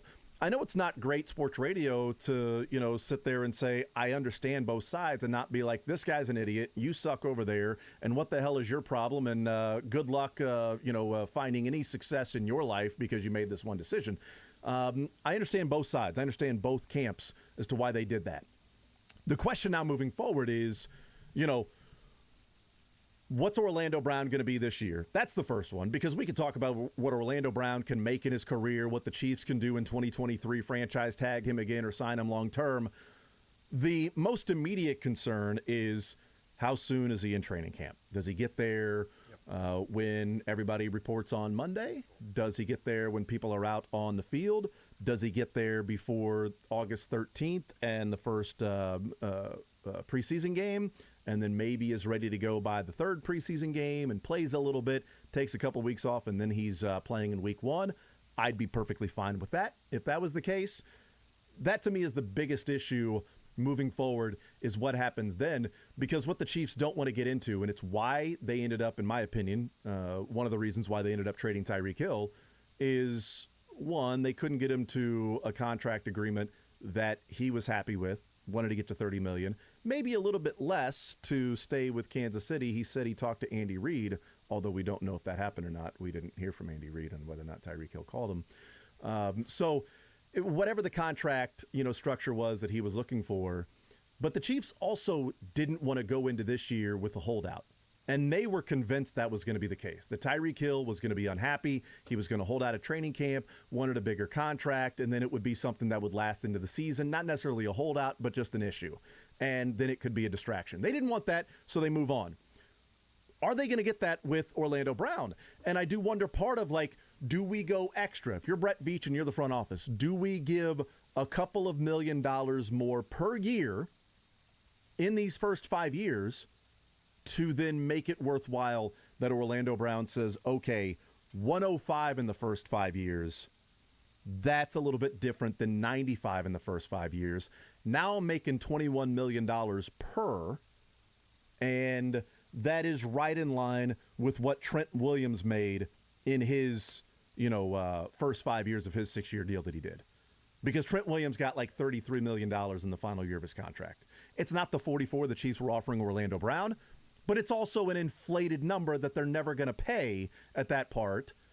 So after 5 years, if they want to keep Trent Williams, they'll restructure the deal or they'll move on, and that $33 million then goes out the window. And so his first 5 years, he's averaging around $21 million. If the Chiefs said 105 in the first 5 years instead of 95, it's $21 million. and then he would be right in line with that. Was it worth it to just simply say, we've got a happy camper, quite literally. We got somebody who is happy, everybody's good, we're moving forward. Or did they also feel like, look, this guy's going to be there? If the contract negotiations were as reported in good faith, Josh, if that was the case, then it wouldn't make sense for Orlando Brown to then go, you know what, I'm pissed. I'm upset. You guys treated me this way or that way. And you know what, I'm not going to show up to training camp. It would be, look, you guys got to where you did. We got to where we did. It didn't work out. I'm playing this year for almost $17 million. You guys know what the deal is. Next year, hopefully we get back together, figure something else out. I'm going to bet on myself, and I'm going to make you guys regret not signing me long term. And you know what Brett Beach is thinking? God, I hope you do. I hope you do. I hope you make this organization regret not signing you long term, because that means you had an awesome year, maybe an all-pro year, and they might be heading to the Super Bowl if he's that good. But he's going to bet on himself at that point. If it was as in good faith negotiations as it is being presented, then I'm not sure what he is accomplishing by sitting out and missing a week or 2 or 3, except just saying, you know what, one time in your career you get to miss training camp. This is my time. And to that point, as far as we can tell, and some of this has been like on the record from Portner, so like this, I'm not even projecting here. That's coming from his side. That things went, the negotiations went well. That everyone's pretty happy. It was good faith, like you said. Just a little compare and contrast. This tweet, I had to read it like 3 times whenever Rappaport put it out about Jesse Bates, who got tagged the safety for the Bengals. So the team's final offer guaranteed Bates only $4 million more than what he would get if he eventually signs the franchise tag. A total of $4 million, not $4 million per year, but $4 million in guaranteed money more than he would just on this 1-year franchise tag deal. That is a relationship that I would be worried about. If I was Jesse Bates or his agent or the Bengals or whatever, I would assume like all the replies to those tweets are just like Eagles jersey mock-ups on Jesse Bates. Like it seems like he might get moved, and probably should if they're not willing to pay him more than his franchise tag would. So this isn't that by any means. It also seems pretty clear that what Brown wants isn't back out of another team, which I think would be a rough look for him to do that out of Baltimore and then out of Kansas City. Some team would take him certainly, but wouldn't be a great look. But his issue isn't that he is undervalued or that he's not in a good situation. He's playing left tackle in front of Patrick Mahomes. The best thing for his value, I think he knows this, I think his camp knows this, and I think this is true, honestly. The best thing for his value is to be a top 5 left tackle in front of Patrick Mahomes this year. And if he does that, to your point, the Chiefs will be thrilled because they'll have a great value at a little less than $17 million for his services this year. And then, maybe he'll want 25 per next offseason and want to totally reset the market. And if he's a first-team All-Pro, then the Chiefs can cross that bridge when they get there. All of that is relatively okay. And if he has a below-average season, if he's worse this year than he was last year, maybe the Chiefs try to pay him a little less. Maybe they end up saying, hey, we actually missed this, and at least we didn't pay you last offseason. But really, for the Chiefs, I think this is almost kind of a win-win, which is not where I expected to be before I started seeing some of the numbers and everything. Yeah, me too. I thought, hey, if you don't get a long-term deal done with a guy you just traded a first-round pick for, that's not great news. You're going to get 2 years out of him minimum. You have the option for the franchise tag next year, but also that might be a leverage play for training camp. The Chiefs and Portner and Brown could all say, hey, look, you report to camp on day 1. Just you're a good soldier here, and we don't have to make this a thing. We're going to get you your 16.6 or whatever, and you're going to have the best season you can in front of Mahomes. And then next year, we're not going to tag you a second time. Then they would have from the end of their season until mid-March probably to get a long-term deal done. Maybe that is a negotiation chip that I can't remember who, but somebody sort of threw that out on Twitter that I hadn't really thought about much. There are plenty of ways this could continue to be in good faith and be pretty amicable if that is legit. And if it's true from Brown's side, I have to think it would be true from the Chiefs side. I just don't think this like ties their hands or anything. As long as he shows up, and Brown not showing up for week 1 would only undercut his play to increase his value this season. I think it's a good point to bring up of which side is the in good faith discussions, and that being Orlando Brown's side. Michael Portner saying that, this is, there's no hard feelings coming from this. I mean, they were offering, we understood where they were coming from. They understood where we were coming from. and it's all good. This is I'm not just going to have my client just sign a contract and whatever's being offered. I've got to make sure that the value is there for him, and we're going to go into this season. He's going to play on the franchise tag. I think it's important to note that because, a month ago when he finally signed with an agent, you had Orlando Brown, in a radio interview or TV interview, whatever it was, say, this is not the year to go in with a backup left tackle. That, I think the Chiefs will get it done. And it was like on them. They'll get it done. You don't want to go into the season with a backup left tackle. Essentially, well, if you don't get me signed, what's going to happen? I'm not going to be there. Didn't you hear Jamal Brown and the reports that came out on, Monday or Tuesday that from Ian Rappaport, that this thing, if they don't get done, that they're so far apart that if they don't get this thing done, he's going to miss training camp and he might even miss week 1 and into the season. And at that point, you're like, oh, my goodness, this thing could become pretty contentious. That if they're that far apart and the Chiefs are like, yeah, you're nuts if you think you deserve that much money. You think you're worth $25 million a year? Hell no. We don't think you're Trent Williams. So we're not going to pay you Trent Williams money. Yeah, we can inflate the numbers on the back end in year 6 to make it look like you're getting Trent Williams money, but we're not paying you Trent Williams money. We don't think you're worth that. And if the side that you would feel like is going to be the most upset and have the feelings hurt would be Orlando Brown's side, it's good that at least that agent is the one saying that, hey, everything was done in good faith. Because bringing up the Jesse Bates issue, and you've got a team coming off an AFC championship game and a win against the Chiefs, the team that everybody was chasing, and then a chance to win the Super Bowl. This guy was a big part of it. And they go into the offseason, and it's like Jesse Bates is one of the best safeties in the league. They're going to sign him long term. They've got this cap space. They're going to do this. They're going to improve their team. There's not going to be any issues. They're going to go into this next season and feel like they can build on that. And if it's true that the Bengals only offered $17 million in guaranteed dollars for a long-term contract for Jesse Bates, that's amazing. And that's where a player might be like, you know what, bleep you, I may sit out this season just on principle alone. I don't think that would be the case because it's kind of dumb. But let's put that into perspective. If he was offered 17, because this year it's 12.9, so let's round up to 13 is what he's playing on the franchise tag. And if the contract was $4 million more guaranteed over the life of the deal, so they were offering him $17 million in guaranteed money for that contract. Justin Reed has $20.5 million guaranteed on a 3-year deal with the Chiefs. Tyrann Mathieu with the Saints is guaranteed $18 million. Wow. I mean, then you're getting into Harrison Smith, 26.5, Quandre Diggs, $27 million, Kevin Byard, 31, Eddie Jackson, 33, Budda Baker, 33.1, Justin Simmons, 35, Minkah Fitzpatrick, 36, Marcus Williams, 37, Jamal Adams, 38. And they were offering Jesse Bates 17. That's offensive. That's where you would be like, to hell with you. You really think that, yeah, I'm playing on the front. But then what do you do? And this is where, if you're Jesse Bates, what's the choice? You sit out this year and then they franchise tag you again next year? Or you play for $13 million on the franchise tag, you go into next year, you want more, but then they can franchise you again? For at that point would be like $16 or $17 million for you to play at the safety position.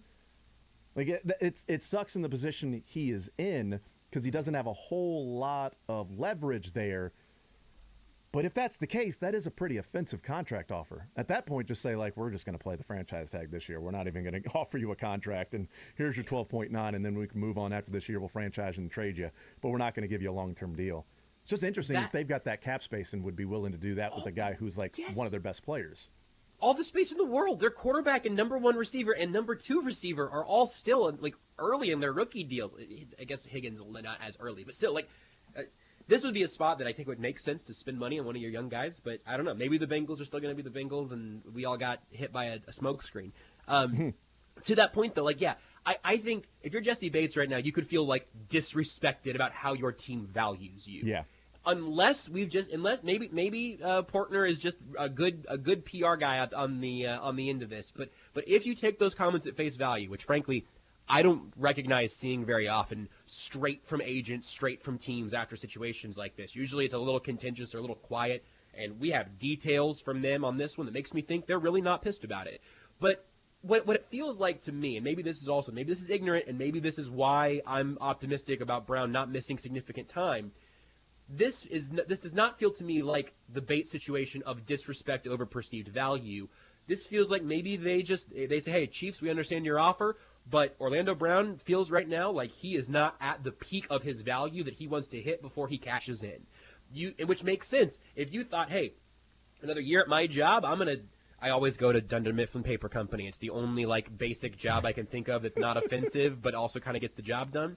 If you thought I'm about to sell so many stacks of paper this year that whenever I go in for a raise, I'm not going to do it right now. I'm going to do it next year because I'm going to be the biggest paper seller in Scranton, Ohio.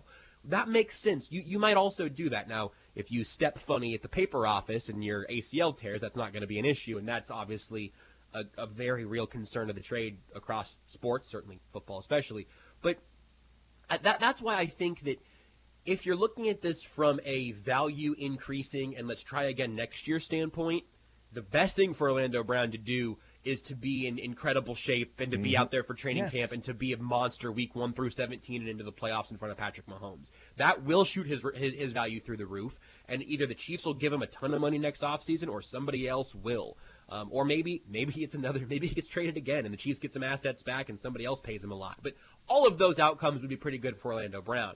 If he shows up, like, I'm not saying he will or would, but if he were to show up 20 pounds overweight and gassed in St. Joe for the last week before the last preseason game or something, and then he's slow through the first 6 weeks of the season, that's hustling backwards. And I genuinely don't think that's what he's trying to do. I imagine that whenever he shows up, he's going to be ready for a you should have paid me sort of season, and that's good for everybody if he can do that. You just have to hope he stays healthy for everybody's sake. Speaking of overweight, just very quickly here, I saw this on Twitter just now. Leonard Fournette checked in at minicamp at 260. I saw that they said he played at 228. Yeah. In your bra, he was 228 last year. Like, that guy was 240, 245 last year, at least. Like, I mean, when's the last time Leonard Fournette was 228? Junior in high school? Yeah, let's find out whenever he bulked up at LSU. It was after that. I mean, I get it when they said, like, his list weight last year was under 230, but there's zero chance Leonard Fournette was playing under 230. So let's say he played definitely not now. Yeah, like, it's definitely not 260, but let's say he was at 240. Can you drop 20 pounds in training camp, I guess? Or can you drop 20 pounds from mini camp to training camp? I guess you probably could. Hold on. I'm on NFL.com because I went to go try to find his combine weigh-ins. Yeah. And this says height 6 foot, weight 240. Yeah, well, no way in hell he was playing at 228 in 2021. What are we doing? Yeah, I mean, it's just that it's absurd. There's zero chance of that. But that has 240 at the combine. I just found it on another website. I'm sorry to interrupt you again, but I found it in two sources. Who had him listed at 228? Did he only stand on half the scale? Is that how that works? The scale was That's broken. from PFF Fantasy Football, in case you're wondering. That he played at 228? Yes. He might have been listed at 228. He just didn't play at 228. Yeah, exactly. That's the thing is, like, do you list him at that? And it's like, well, he was listed at. Yeah, here it is. Pro Football Reference, 6 foot 228. My driver's license says I'm 5'11". I mean, we get it, man. You can skew some of those numbers. There's zero chance he was playing at 228. My driver's license says 6 foot 180. It's not true. Yeah, you're 6'1". Thank you. At least 6'1". I do want to make a Little Big League. That, have you seen Little Big League? Probably not. I'm not even going to ask you. No. Either way, it's about a kid whose grandfather owned the Twins. He died, and he inherited the Minnesota Twins. Hold on. I actually think I did see this movie. I've seen. I think I watched this movie at like age 6, but so retention's not here. Right, and so then he names himself manager because he's really smart, right? Awesome. So they have the pitcher that is one of their best pitchers, and he is unhappy. He thinks it's a joke, so he refuses to do anything they ask him to do. He's not paying attention to the scouting reports. He's getting hit around, and like the bench coach they're yelling at each other, and he's like, you know what? Why don't you just bench me? And he's like, you know what? We will. And then the younger kid steps in and goes, no, we won't. You're going to pitch every 5 days. You're a free agent. Hey, what's the going rate for an absent-minded pitcher who can't get anybody out on the open market? And then they show the montage of him going out and just striking everybody out. And that's what I think of, Orlando Brown. It's like he's not going to show up to camp, and he may not be there the first week. What's the going rate for a left tackle who has a bad season when they couldn't get a long-term deal done and it took him a while to get in, or maybe he gets injured and his whole availability and how he durability and how he plays every game outside of one against the Bengals in which he wanted to play, but the Chiefs' precautionary reasons kept him out of that game. What's the going rate for that guy whose durability is now in question and also didn't play well because he did skip training camp in a couple of games in the season? Yeah, not good. Not good. So it's in his best interest to be there, ready to go, in shape, and bust his ass and have an awesome season because he's betting on himself. It's hard to bet on yourself if you're not actually there. This movie came out 6 months before I was born, and I grew up just such a little baseball kid that the idea that I haven't seen this movie, I don't remember it. The idea that I haven't seen this movie with the thing you just described is so nuts to me. Of course I have seen this movie at some point. Yeah. This had to be my dream at some point. It's every kid's dream. That and Rookie of the Year, both of them right around, out around the same time. Henry Rowan Gardner, and then I don't remember what this kid's name.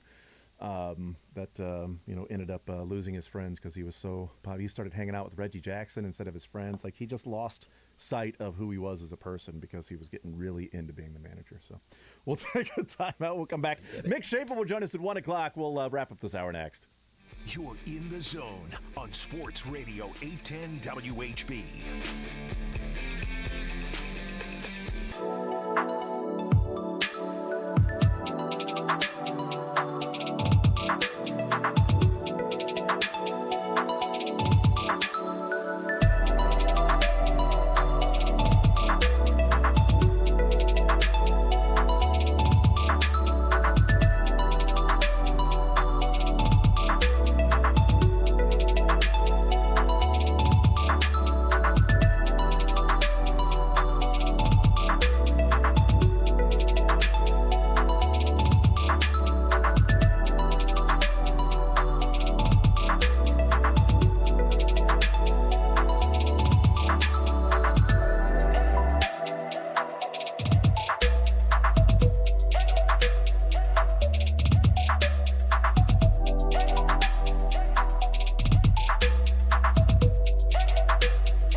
The Zone with Jason Anderson. I was going to tell you when you came in here that there's going to be a time when I'm going to be at your house while you're asleep. On Sports Radio 810.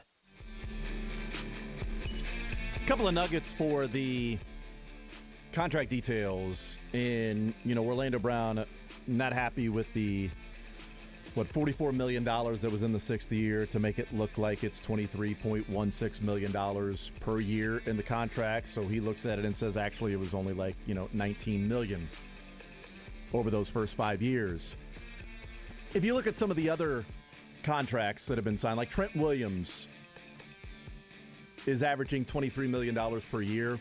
But that last year, he's got $33 million in it. So he's averaging really 20.9 in those first 5 years, just as Orlando Brown is saying, well, we're only going to count the first 5 years. Tyreek Hill averages $30 million per year, and Devontae Adams averages 28. But if you take the last years of their contracts away, Devontae Adams actually averages more per year than Tyreek.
All right, so we did it again.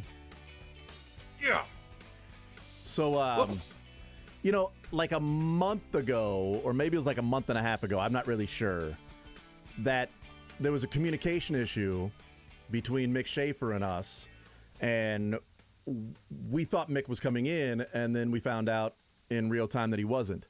This is totally on us, because on Friday, I had a conversation with Mick Schaefer about the fact that he's on vacation this week. He also texted us. Right. Was I on that text? Right. Probably was. But I had a conversation, text or not, I had a conversation with him on Friday about him being gone this week. And then as we left on Friday, he was walking out the door and was like, all right, brother, see you in a couple of weeks. And then I show up today and I put the format together and I'm like, all right, we'll talk to Mick at 1 o'clock. And it's just, if you look at what last Monday's was and you start to move some things around, I'm like, all right, we got Mick at 1, we got Max Reaper coming in, we got him at 11 o'clock. We'll do this. We'll talk about Orlando Brown at this time, put some things together, Royals, and see what their record is right now. Oh, cool. They're 36-56. It's the All-Star game. What do we got coming up tonight on 8:10? Okay, Home Run Derby at 7 o'clock, so we'll have that right here. All right, we got Learn Funniest Best coming up. All right, cool. Let's get into the show, and then we start putting some things together for what we're going to talk about. All on, it's totally Beards' fault. Like, it is all Beard. I blame Beards, or, obviously, I blame myself, really. So, yeah, this is all on us. So those that were tuning in just to simply hear, and then also with the video we have going on to then see one Mick Schaefer. That is not the case this week. So we lose one and we gain one. So Mick Schaefer on vacation this week, but tomorrow we get back into our conversations with Adam Teicher, who was on vacation for the last month or so, taking some time off away from the radio hits and things like that. Still writing for ESPN, but just taking some time away from doing the radio hits. He does it every summer for about a month, and so we'll get back into our weekly conversations with Adam Teicher tomorrow. We lose Mick, but we gain Adam Teicher. So kind of a win? I mean, definitely a win, right? Like, yeah. I think Mick would acknowledge that. Yeah. So I'm at MLB.com because the Royals have the 7th pick in the 3rd round, and it is supposed to start at 1 o'clock Central, and it's only on MLB.com. And so I go to MLB.com, and it says, MLB 2022 draft coverage, 2 o'clock Eastern time. And then you go there, and obviously it is 2:04 Eastern time, and it still has a picture of coming up. So I don't know. We'll see. They do have the 7th pick, though, in the 3rd round. So we'll let you know who the Royals draft in the 3rd round today when it gets around to their particular pick. So we'll find that out. I also, to really try to help shoulder some of the weight that Mick has unfairly left us with. That's right. All Mick's, totally Mick's fault on this one. Didn't even warn us. Like, that really is unforgivable. Yeah. I'm with you, Jason. How do you not tell us 3 different times that you're not going to be here for the week? I mean, 2 times? So embarrassing. Come on. I mean, maybe another text, this morning, 9:59, something like that. I don't know. Regardless, since he left us in the lurch, I do have an entire extra set of Learn Funniest Bests. If you want me to try to give, maybe I can do it as Mick. I don't know. I learned and laughed and enjoyed a lot of things this weekend. I don't know what to tell you. No, I think one of my learns is that I learned that I forgot about Mick being on vacation this week. That's my funniest. Yeah. Oh, that's Josh's best. That's good. Yeah, that's ran the gamut right there. We took care of all of them. But yes, we'll get Learn Funniest Best in the next segment. Still, even without Mick Schaefer, we'll still do that. And still no video of the draft on MLB.com. The Orioles are on the clock, so we'll see who they go with. But it's the 3rd round. When it comes to the baseball draft, how soon do baseball fans check out of the draft? In today's day and age, because it used to be, did they care? Royals fans certainly did, because then it was that's all you had to live off of. And then it became okay, who's your first rounder? If you had a top 10, maybe supplemental. We know with these pitchers in 2018, all of them were quote unquote first round draft picks and all of that stuff. And then Bobby Witt, number 2. And who cares after that who you drafted? Because it was all about Bobby Witt. And then it was Asa Lacy, and then, it was all about Asa Lacy or Austin Martin. Who should you have drafted? And then last year it was hey, you got some local kids in Ben Kunderna and Carter Jensen, and that's pretty cool. and then the rest of the draft we kind of paid attention to because there were some awesome names. And then there was some signability things of like, okay, can you get this catcher from NC State and Luka Tresh in like the 18th or 19th round who is going to go back to school and somehow you end up signing him? That's pretty cool. Like, at what point do they like, cool, let me know who they draft, but I don't really care.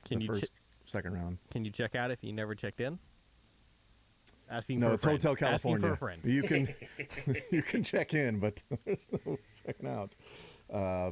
Yeah, no, I mean, that's certainly possible as well. Because, like, I'm curious as who they draft, but I'm not really going to do a whole lot of breakdown of, who they take, unless it's like a local kid. Difficult. Like, I watched the first 10 picks on TV last night. I'm not sure if I've literally ever done that for a baseball draft.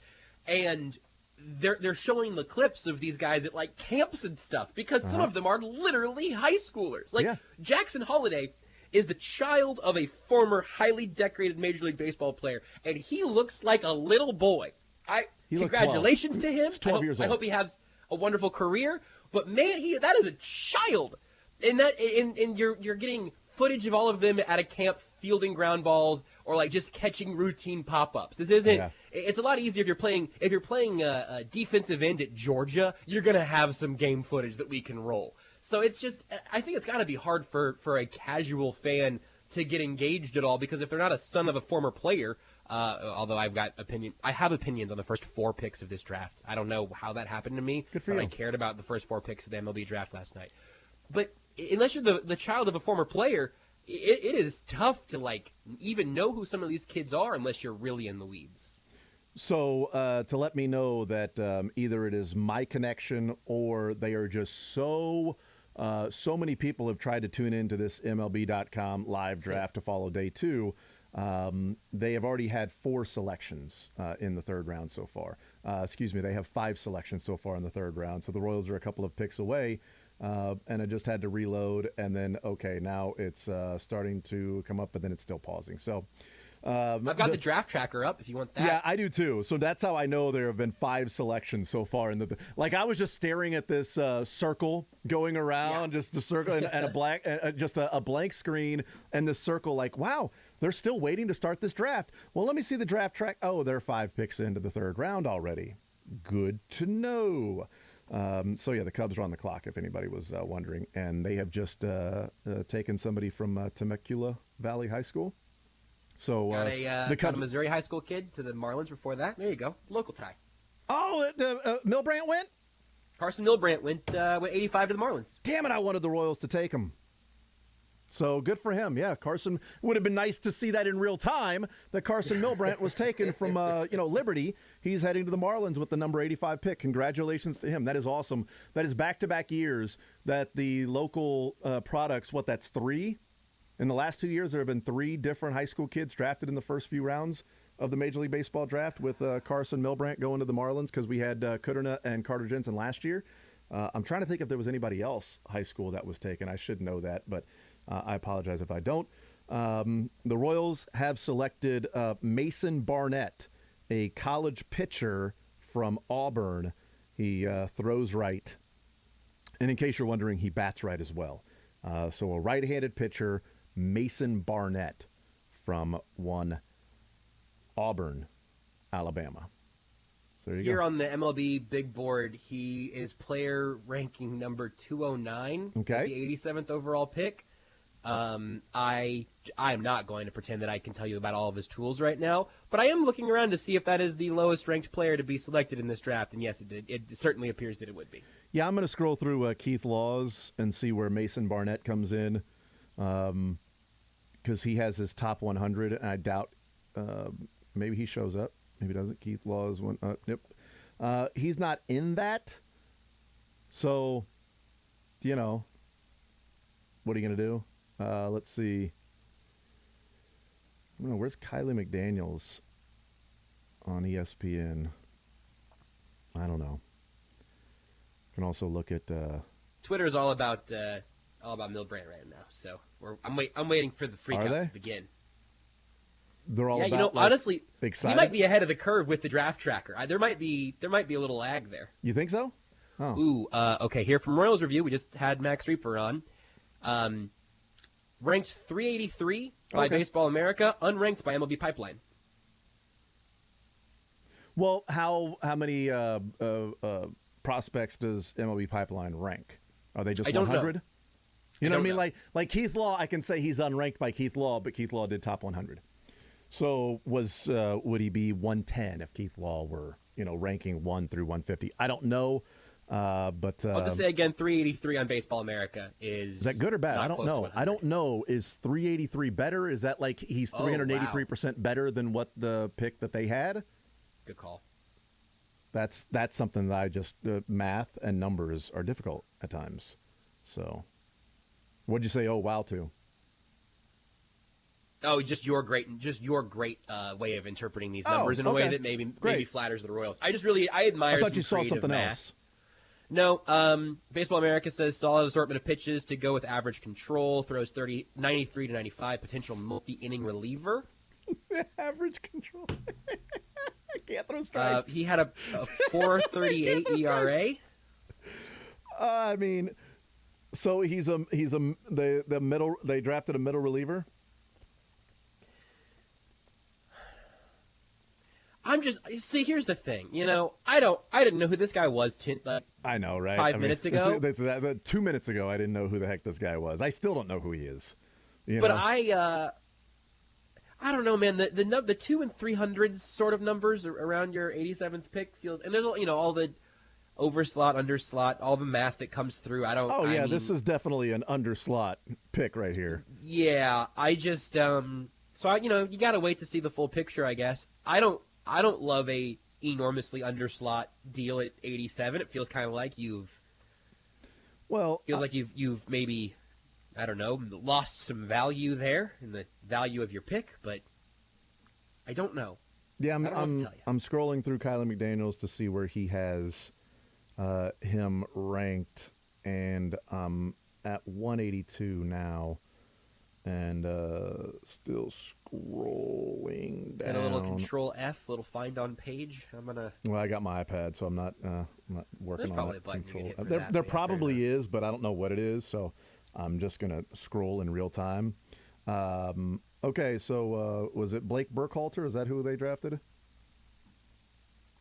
Is that the player Blake Burkhalter? No. Oh, no, Mason Barnett. Sorry, I saw Barnett. I saw an Alabama pitcher that was ranked higher. Or I mean Auburn, I should say. Blake Burkhalter was 246 from Auburn. Maybe I missed him. I don't know. That's what happens when you're doing it in real time. Here's what I'm also looking. Nope. I did not miss him. Mason Barnett, 292. He is the third ranked right-handed pitcher from Auburn, according to Kyler McDaniel. But Mason Barnett, he's got him ranked at 292. This is a definite underslot right here. That's what it feels like, because they may need to use money on Gavin Cross and Caden Wallace. So, I mean, is Caden Wallace over slot when it's kind of felt like he was right at slot? Gavin Cross, people felt like was right at slot, maybe a little bit under. So is this one to where they lost the $2.2 million in the pick number 35 when they traded it to the Braves? So pick 9 and pick 49, they've got Gavin Cross and Caden Wallace, who people felt like were right around slot. Alex Duvall and Royals Farm Report that they've had their draft guide, they even listed like, well, maybe Caden Wallace might be a guy that the Royals take at 35 as an underslot, so then you can maybe spend a little bit more money at 49, or you can spend more money at 9. Caden Wallace could be underslot at 35. Well, at 49, is he underslot or is he right there at slot? Doesn't feel like they overpaid for somebody, that they got somebody that was like, wow, how is that guy there? Oh, that makes sense. You're going to pay him all this money. So therefore, in the third round, pick number 87, you better go signability so that you can use that money in the first and second round, the picks that you have. Unless, of course, they are trying to do this year what they did a year ago, which is try to sign all of their draft picks. Right. And to be able to sign all of your draft picks, if you went at slot in first and second round, then you might need to go under slot in a number of different spots to be able to save some money in different areas so you can sign all of your draft picks. We'll see, but this is definitely feels like a signability pick for the Royals. So there you go. Another little local note here: Drake Baldwin, catcher from Missouri State, just went 96 to the Braves. Okay, good for Drake. Most famous Drake, some people are saying. Most people have said that. Yeah. So there you go. Mason Barnett. Royals go with a college arm. So they've gone college in this draft, where they went out of high school last year. How does all the slot math make you feel? Because here's the thing: is I feel the logic of it. If you think, hey, we certainly you want to make sure you get Cross and Wallace figured out, right? Like both. Yeah. Also, though, as you mentioned, college. It's not like they're. I don't think this is a very likely difficulty, but whatever. If it's different if they're prep players, but even if there is some math to be done here, and maybe again this is my like NFL draft brain rot that has just fully soaked into every other sport for me, but the idea of hey, we're gonna kind of punt here and we're gonna take this college arm that would not have gone anywhere near this height if it wasn't for his obvious signability advantage that you hope they have. Even if there is some smarts to it, it kind of bums me out. It kind of makes me a little sad because it feels like it would have been a whole lot more exciting to try to take an honest best available player. Where I'm not sure the Royals would be able to make that argument for Barnett here just based off of what we are all learning in real time from what other people have said. It kind of takes some of the win out of my sails for the draft fun. To answer your question from 5 minutes ago, I think the answer for when do you check out might have been right now for me. Yeah. I'd say when that comes up, I'm like, yeah, probably. See, the Royals draft pool that I keep seeing pop up is before the $2.2 million. So if I'm looking at that, then I'm thinking that the Royals have like 7.7 to spend because they lost the 2.2. Like it was around $9.9, $10 million. So like 7.8, 7.7. million. And if that's the case, if you go at slot for the first two picks, you're looking at about $6.8 million for those two combined. That would leave you with $100,000 left to spend in the first 10 rounds, or $1 million to spend in the final, what would be 8 rounds of the draft. And this slot is like $700,000. So maybe that's where they're going, no, we're going to spend all this money in the first 10 rounds, and therefore we're going to, space this out. I don't know. Let's move on. Let's move on. I mean, that seems. I think that the math you just did and the logic of it holds. It's just not as much fun, but that's that the baseball draft and the entire system is very, very unique in that way, and it just becomes less fun whenever you start doing contract math in the draft also, Well, let's do some contract math with this and see if Orlando Brown made the right decision in betting on himself. Okay? So let's look at it this way. $95 million in the first 5 years. That's what's being reported by Adam Schefter, right? So that was a huge salary for the 6th year to drum up the number to make it look like, he's actually getting more than Trent Williams per year. 40-some million. Yeah, 44, I think, is something like that. So $44 million in that last year. So this year he's going to make $16.6 million. That means he would need to make 78.4 over the next 4 years to get to the 95 that he would have made in 5 years. So that means he would have to average $19.6 million per year after this year to get to the number that the Chiefs were already offering him in 5 years. Let's say the Chiefs franchise tag him again for 2023. That would be $20 million that year. So you take the $20 million, and now you're looking at $58.4 million over the next 3 years to get to that 95. So about 19.8, almost $20 million.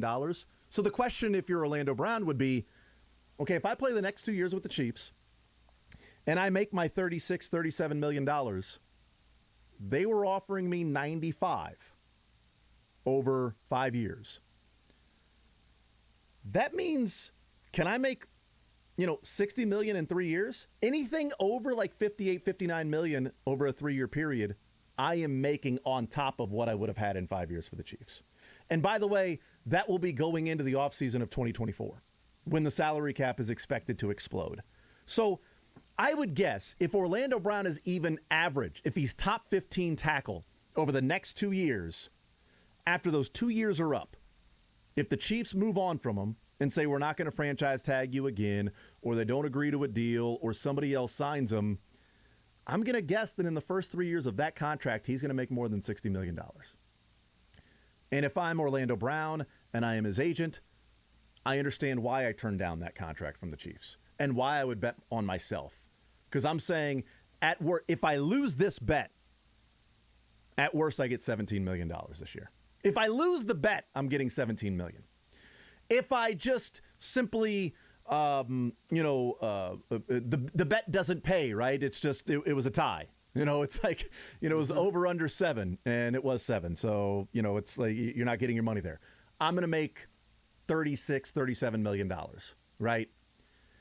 If I win the bet, then I'm making almost probably $100 million or more in 5 years as opposed to 95 in those 5 years.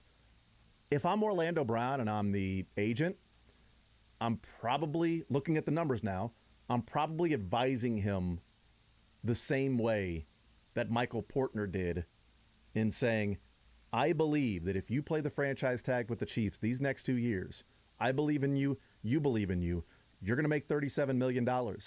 And after that, you'd have 3 years to try to get to 95 in those final 3 years, and you've already taken care of 37. I think you're going to get more than $60 million over those next 3 years in 2024 when the salary cap balloons. I think it's good strategy for the Chiefs. I think they offered him the amount of money that I probably would have offered him. I wouldn't have gone extravagant with Orlando Brown. I had talked about that. I would have played on the franchise tag this year if he wanted like legit Trent Williams type money or even a little bit more.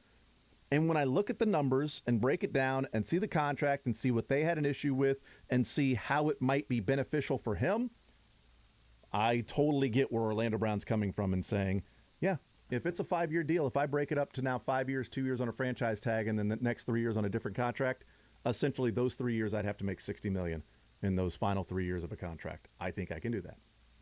And in the reports that we have, those years in the Chiefs deal would not have been guaranteed anyway. That's right, yeah. So if he would have had 2 stinky seasons in a row, they might have just been able to maybe not fully zero dead money walk away. There would have been dead cap and stuff, but from the signing bonus being prorated.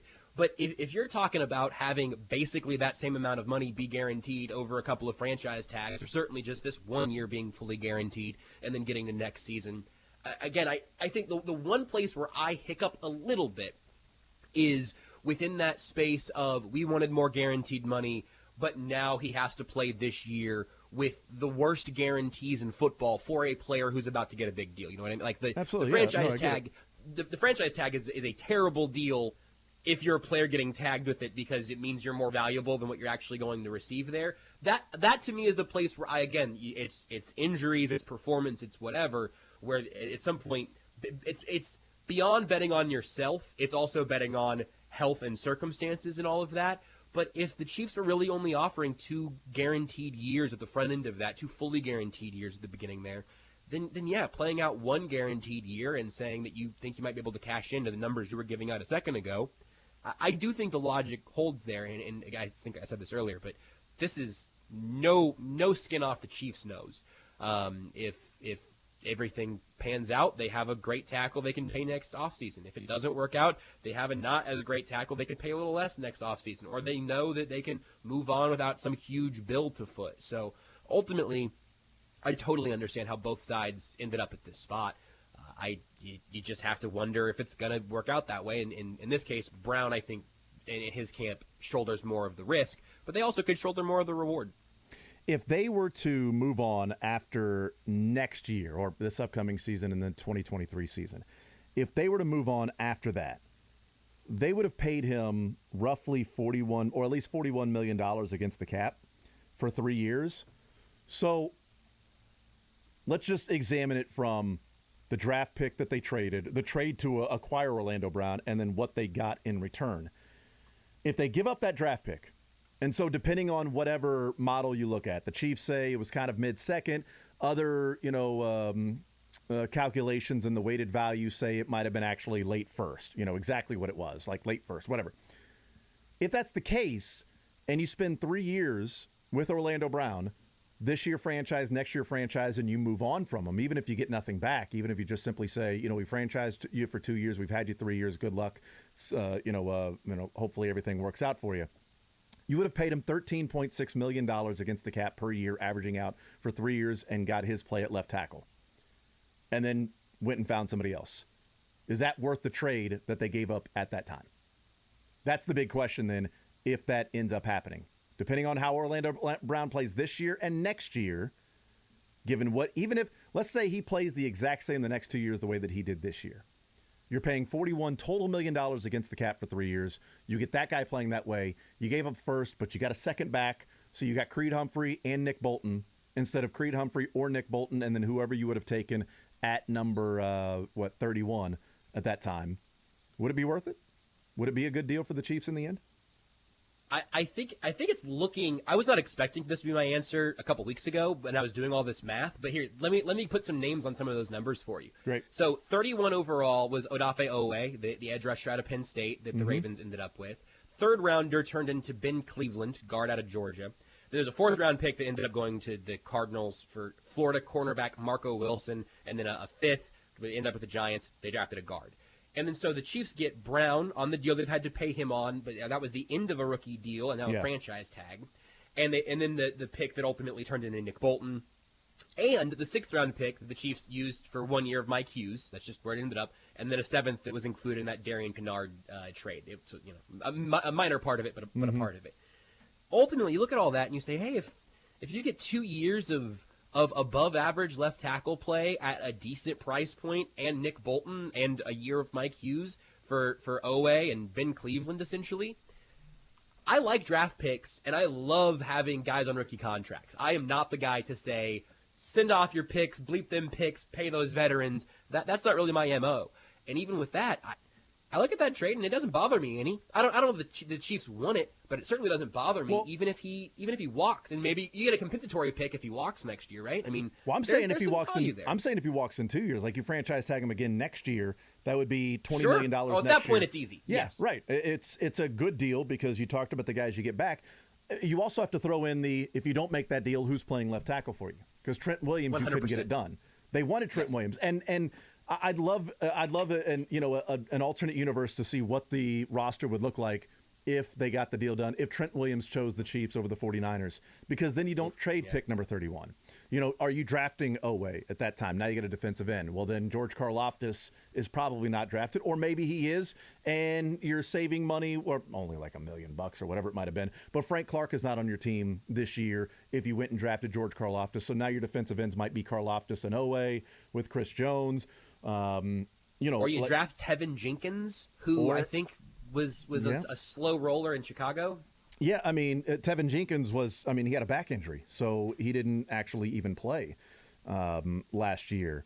The one that might be someone. I have him starting a couple games last year. He didn't play much, but he got out there eventually. Maybe he did. Yeah, I guess he. I don't think it went great. To be fair. No, the one guy that you look at and go, okay, who could they have drafted at tackle and been okay and played left tackle, right?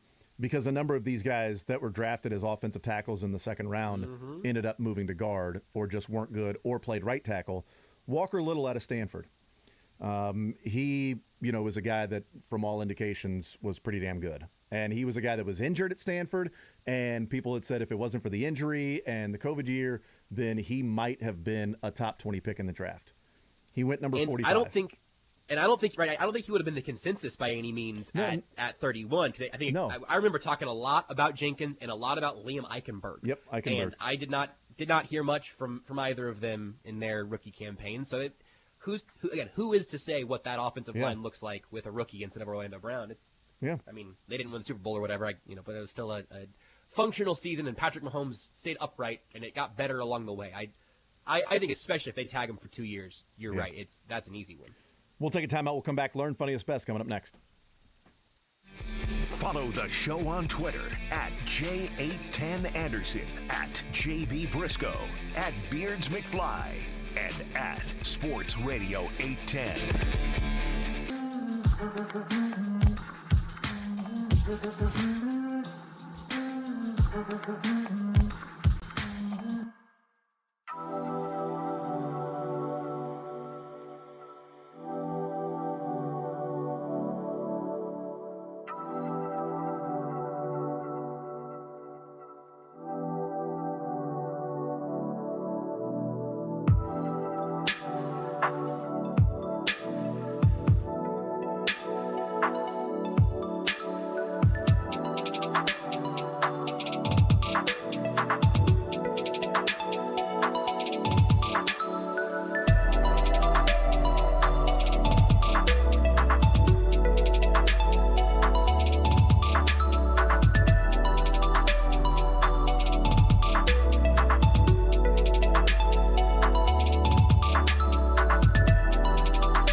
The Zone with Jason Anderson. It's hot out here. My knee pits are sweating. I'd love a little breeze on them. Weekdays from 10 to 2 on Sports Radio 810 WHB. All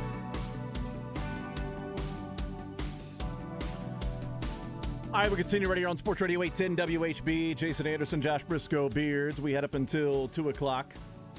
Srim Petra, the program comes your way at 2.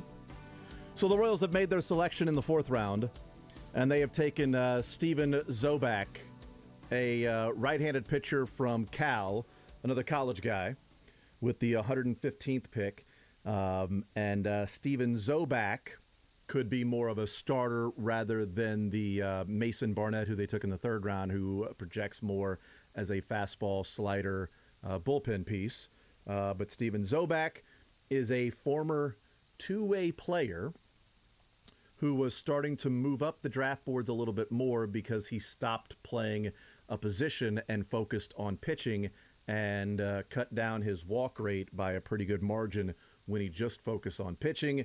And the hope is that with his fastball, slider, curve, and changeup and full repertoire of pitches and more focus on that he is a strike thrower and he could stay as a pitcher in the starting rotation, a starter rather than a bullpen guy. So maybe there's some upside with that guy that you take him. He's a two-way player, and now he's only focusing on pitching for a year.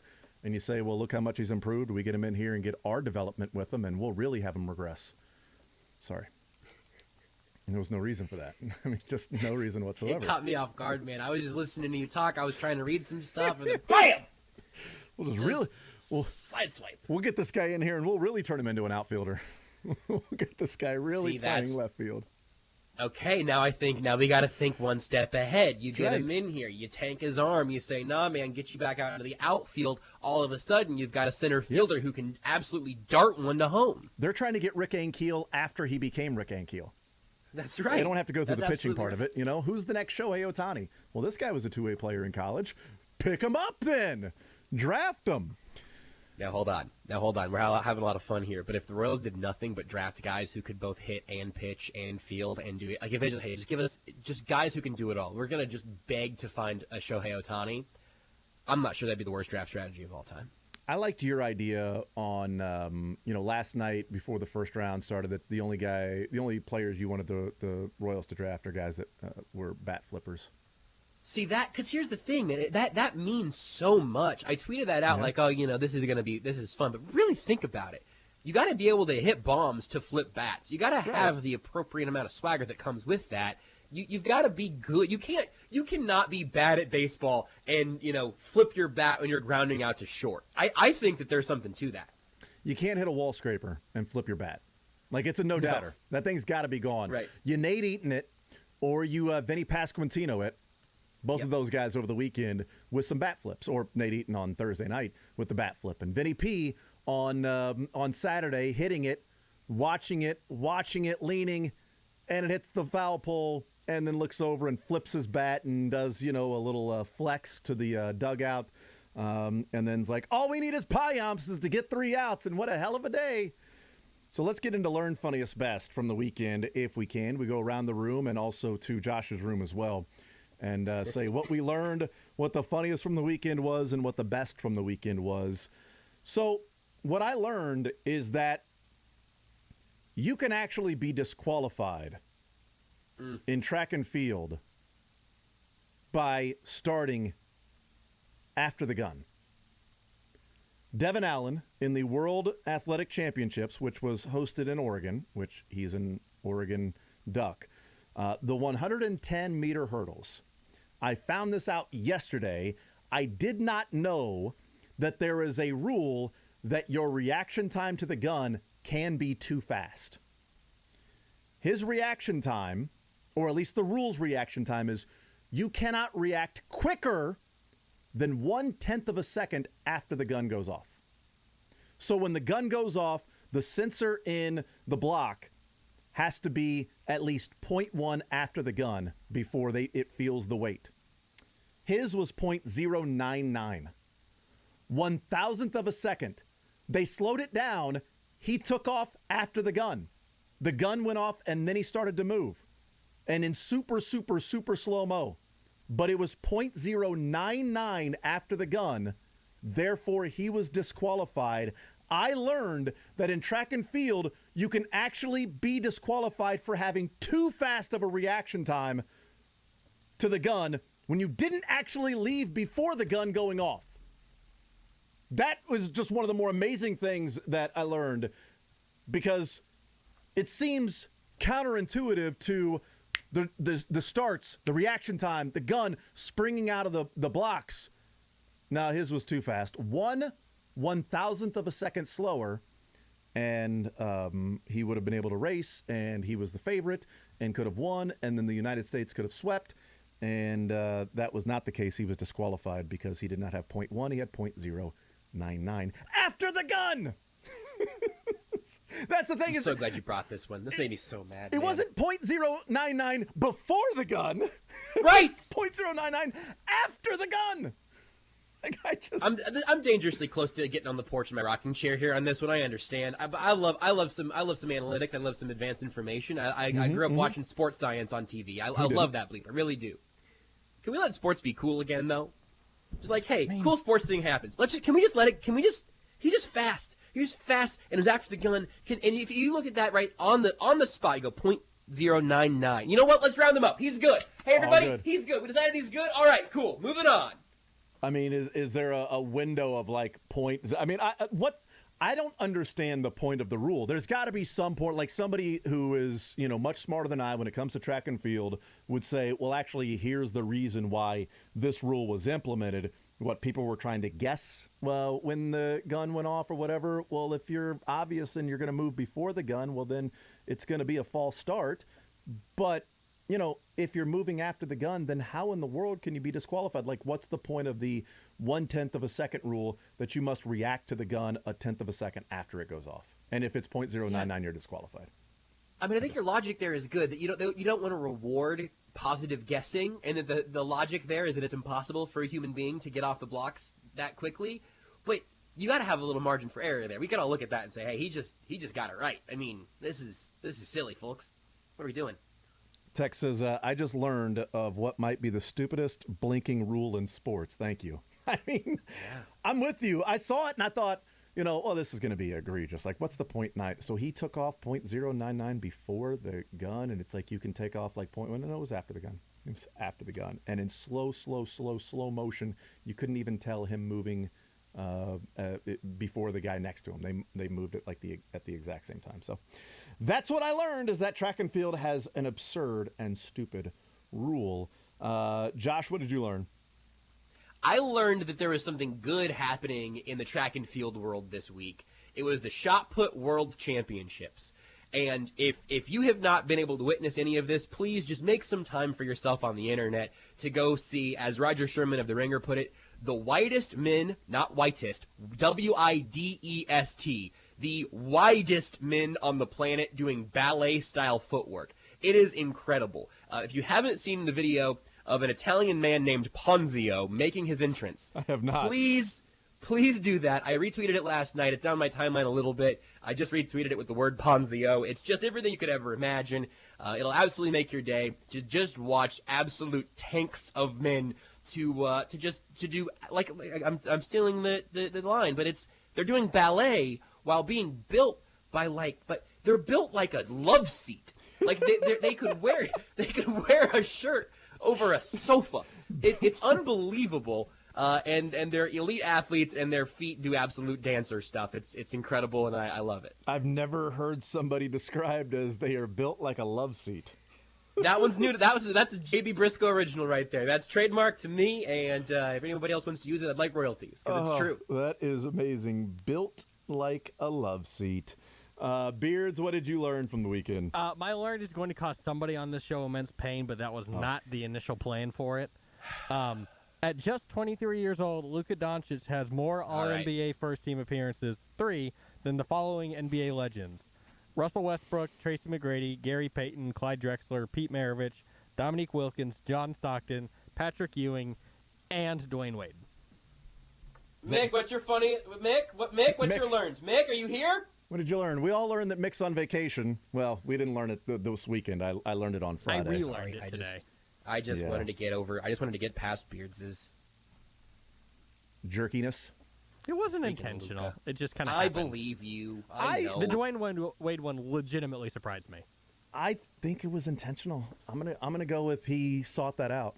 He looked for something to learn, to really take a shot at you in your first official, like being part of the show. Learn funniest best. So my belief is at the very least, Beards has such an absolutely finely tuned Luka Doncic crazy stat radar that he could like. It could be in his mailbox in the morning that someone had just put in there mysteriously, and he would find it and go, "Oh yeah, I'll torture Josh with this later." In his defense, it's probably not tough to find Luka Doncic stat radar thingies. So I mean, it's really not. Kind of just sort of happens. Yep. What was the funniest for you, Josh, over the weekend? I've got two that I do love. I'm going to start though with Jackson Holiday. The Orioles drafted a middle schooler, #1 overall. If you saw Jackson Holiday working anywhere in America other than at a Chick-fil-A, you would call the police because you would assume that someone was breaking some sort of child labor laws. It just seems impossible that young man is now a professional baseball player. But like, he looks like he could be cast as Baby Thor if Marvel wants to expand another universe. Yeah, and like actual Baby Thor. Yes, like baby, like literally. You remember Baby Looney Tunes? That was a real important part of my childhood for some reason. Oh, my goodness. He would be that. Jackson Holiday was either getting drafted last night or he was knocking on your door to see if you needed somebody to mow your lawn. Those were the two things he was doing yesterday. Yes. If he knocked on my door and asked to mow, I would say, "Sure, kid. Where's your dad, though? Can I make sure that you're allowed?" You're 18? Wow, really? Okay, well, yeah, go right ahead. You know, he's the neighbor down the street that you're like, we need a babysitter for tonight. Can the sophomore in high school come and just hang out with the kids are asleep, so all he has to do is. I think you might need a babysitter for him. That's a good point. If I just saw him. Beards, what was your funniest? My funniest from this weekend, I'm going to have to end up translating this audio at the end, most likely, just because it's not the greatest quality. Oh, great. But we're going to play it anyway. Good. Let's do it. Hey, I'm not going to lie. First time I heard that my wife was cheating on me was kind of like a hard pill to swallow. She texted me back. She was like, I'll be what? back in like 10, 15 minutes max. I was like, who the hell is Max? My name is Giannis.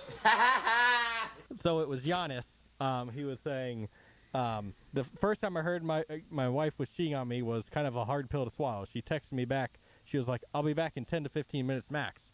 And I was like, who the hell is Max? My name is Giannis. So Giannis's wife was cheating on him? That sucks. I got it. Okay. The children yelling in the background is really children bad yelling for in me. the background. Children. Okay, okay. I get it. Yep. Okay. Delivering a dad joke as children that's- are just absolutely That's ruining good. the audio. I got it. Yeah, I got it now. I'm an idiot too. So there we go. We're all. Well, here's the right thing, over. Jason. Shoo. Okay, there it went. It was- I'm wearing a hat. I thought for sure it would maybe catch some things that were going to go over my head. Let me just. There we go. My hat caught it. I caught it with my hat. I'm like the dad at the baseball game. I'm just swiping my hat and trying to catch it. Sorry about that. It was also bad audio quality. I mean, I think that you can, there's blame to It go was. around. But I didn't want to just read it on its own the first time. Now. Put the hat on the headphones. fine. Maybe that'll help. My funniest from the weekend was the game yesterday on Peacock, and Rex Hudler hanging out with them and offering the Royal side of it. And Rex accidentally going into Bally Sports, Rex sitting next to Ryan at the beginning of the game in the bottom of the first when they were talking about Bo Bichette and how good he is and everything and, what he can do for the Blue Jays and everything. And he ended up striking out. And Rex Hudler saying, Bo could be a great player, but Bo, you gots to go. Like, whoops. It's a national broadcast, Rex. And I started cracking up because it was like a moment of awkwardness in the booth. He was like, Bo, you gots to go. Like, I love it, Rex. Keep doing you, man. Never change. Never change.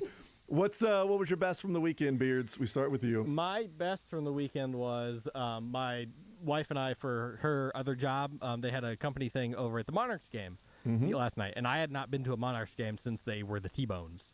So it was the first time I was able to go. It's nice to see or be reminded what a winning baseball team looks like.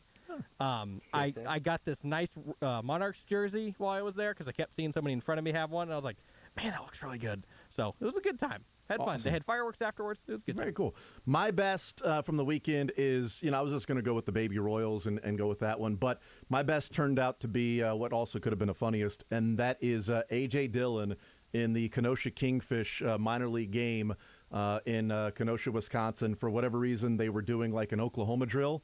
And with the mascot and A.J. Dillon, mascot gets up, A.J. Dillon gets up with the football, and he does not take it easy on him.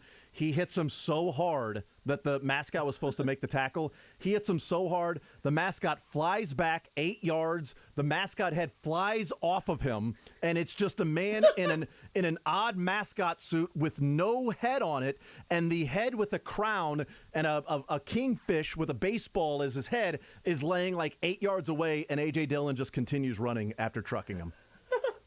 It was amazing. I just saw the pictures. Go find the video. He just does not take it easy at all. Unbelievable. Like it wasn't like, oh, whoops, I didn't realize I was that strong. No, he really wanted to truck the guy. Poor guy.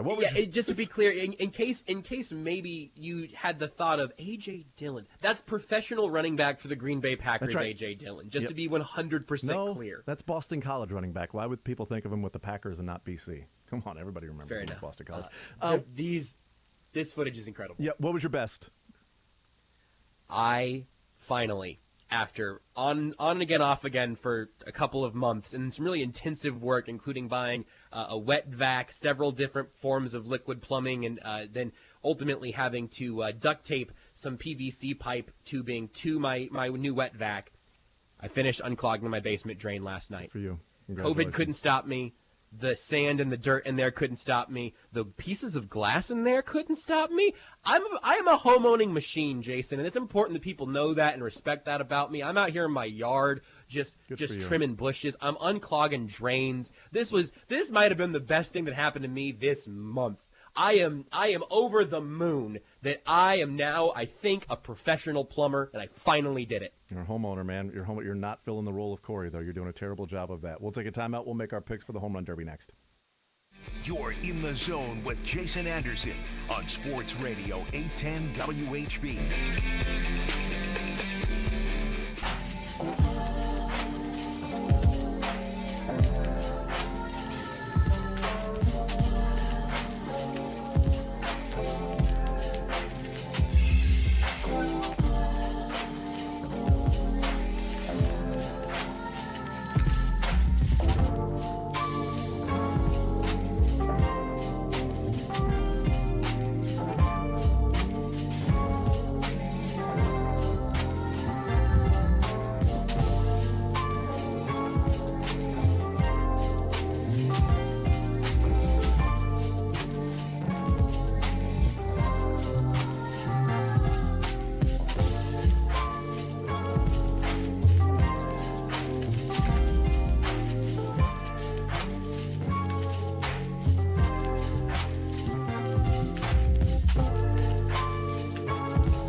the Zone. Tank, half to left. Gary's got that one on radar.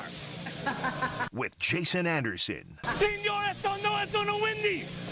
Pitches get stitches. On Sports Radio 810 WHB. All right, home run derby picks. Brisco, who you got tonight in the derby? I'm going upset. I'm saying Juan Soto is on the Bleep You Pay Me tour. I'll take Soto. Awesome. Underdog. Beards, what you got? I mean, is there any reason not to take Pete Alonso? So I'm doing that. All right. Nope. And I'm glad we all three have different picks. I'm going Kyle Schwarber tonight. I think the winner of Schwarber-Soto upsets Alonso in the championship round. I was going to go Schwarber or Soto. So, Brisco, once you went Soto, I was hoping Beards did not go Schwarber. So, great. You got Alonso, Schwarber, and Soto all picked. That means that Ronald Acuna wins tonight. You know what you and I are, Jason? What's that? We're in the zone. Together. Only for like 10 more seconds, because then you'll be in the program. Not you will be in the program, but the listeners will be in the program coming up at 2 o'clock. We'll talk to you tomorrow. Swin Petro of the program. He's got you next. Home Run Derby tonight, 7 o'clock, right here on 810.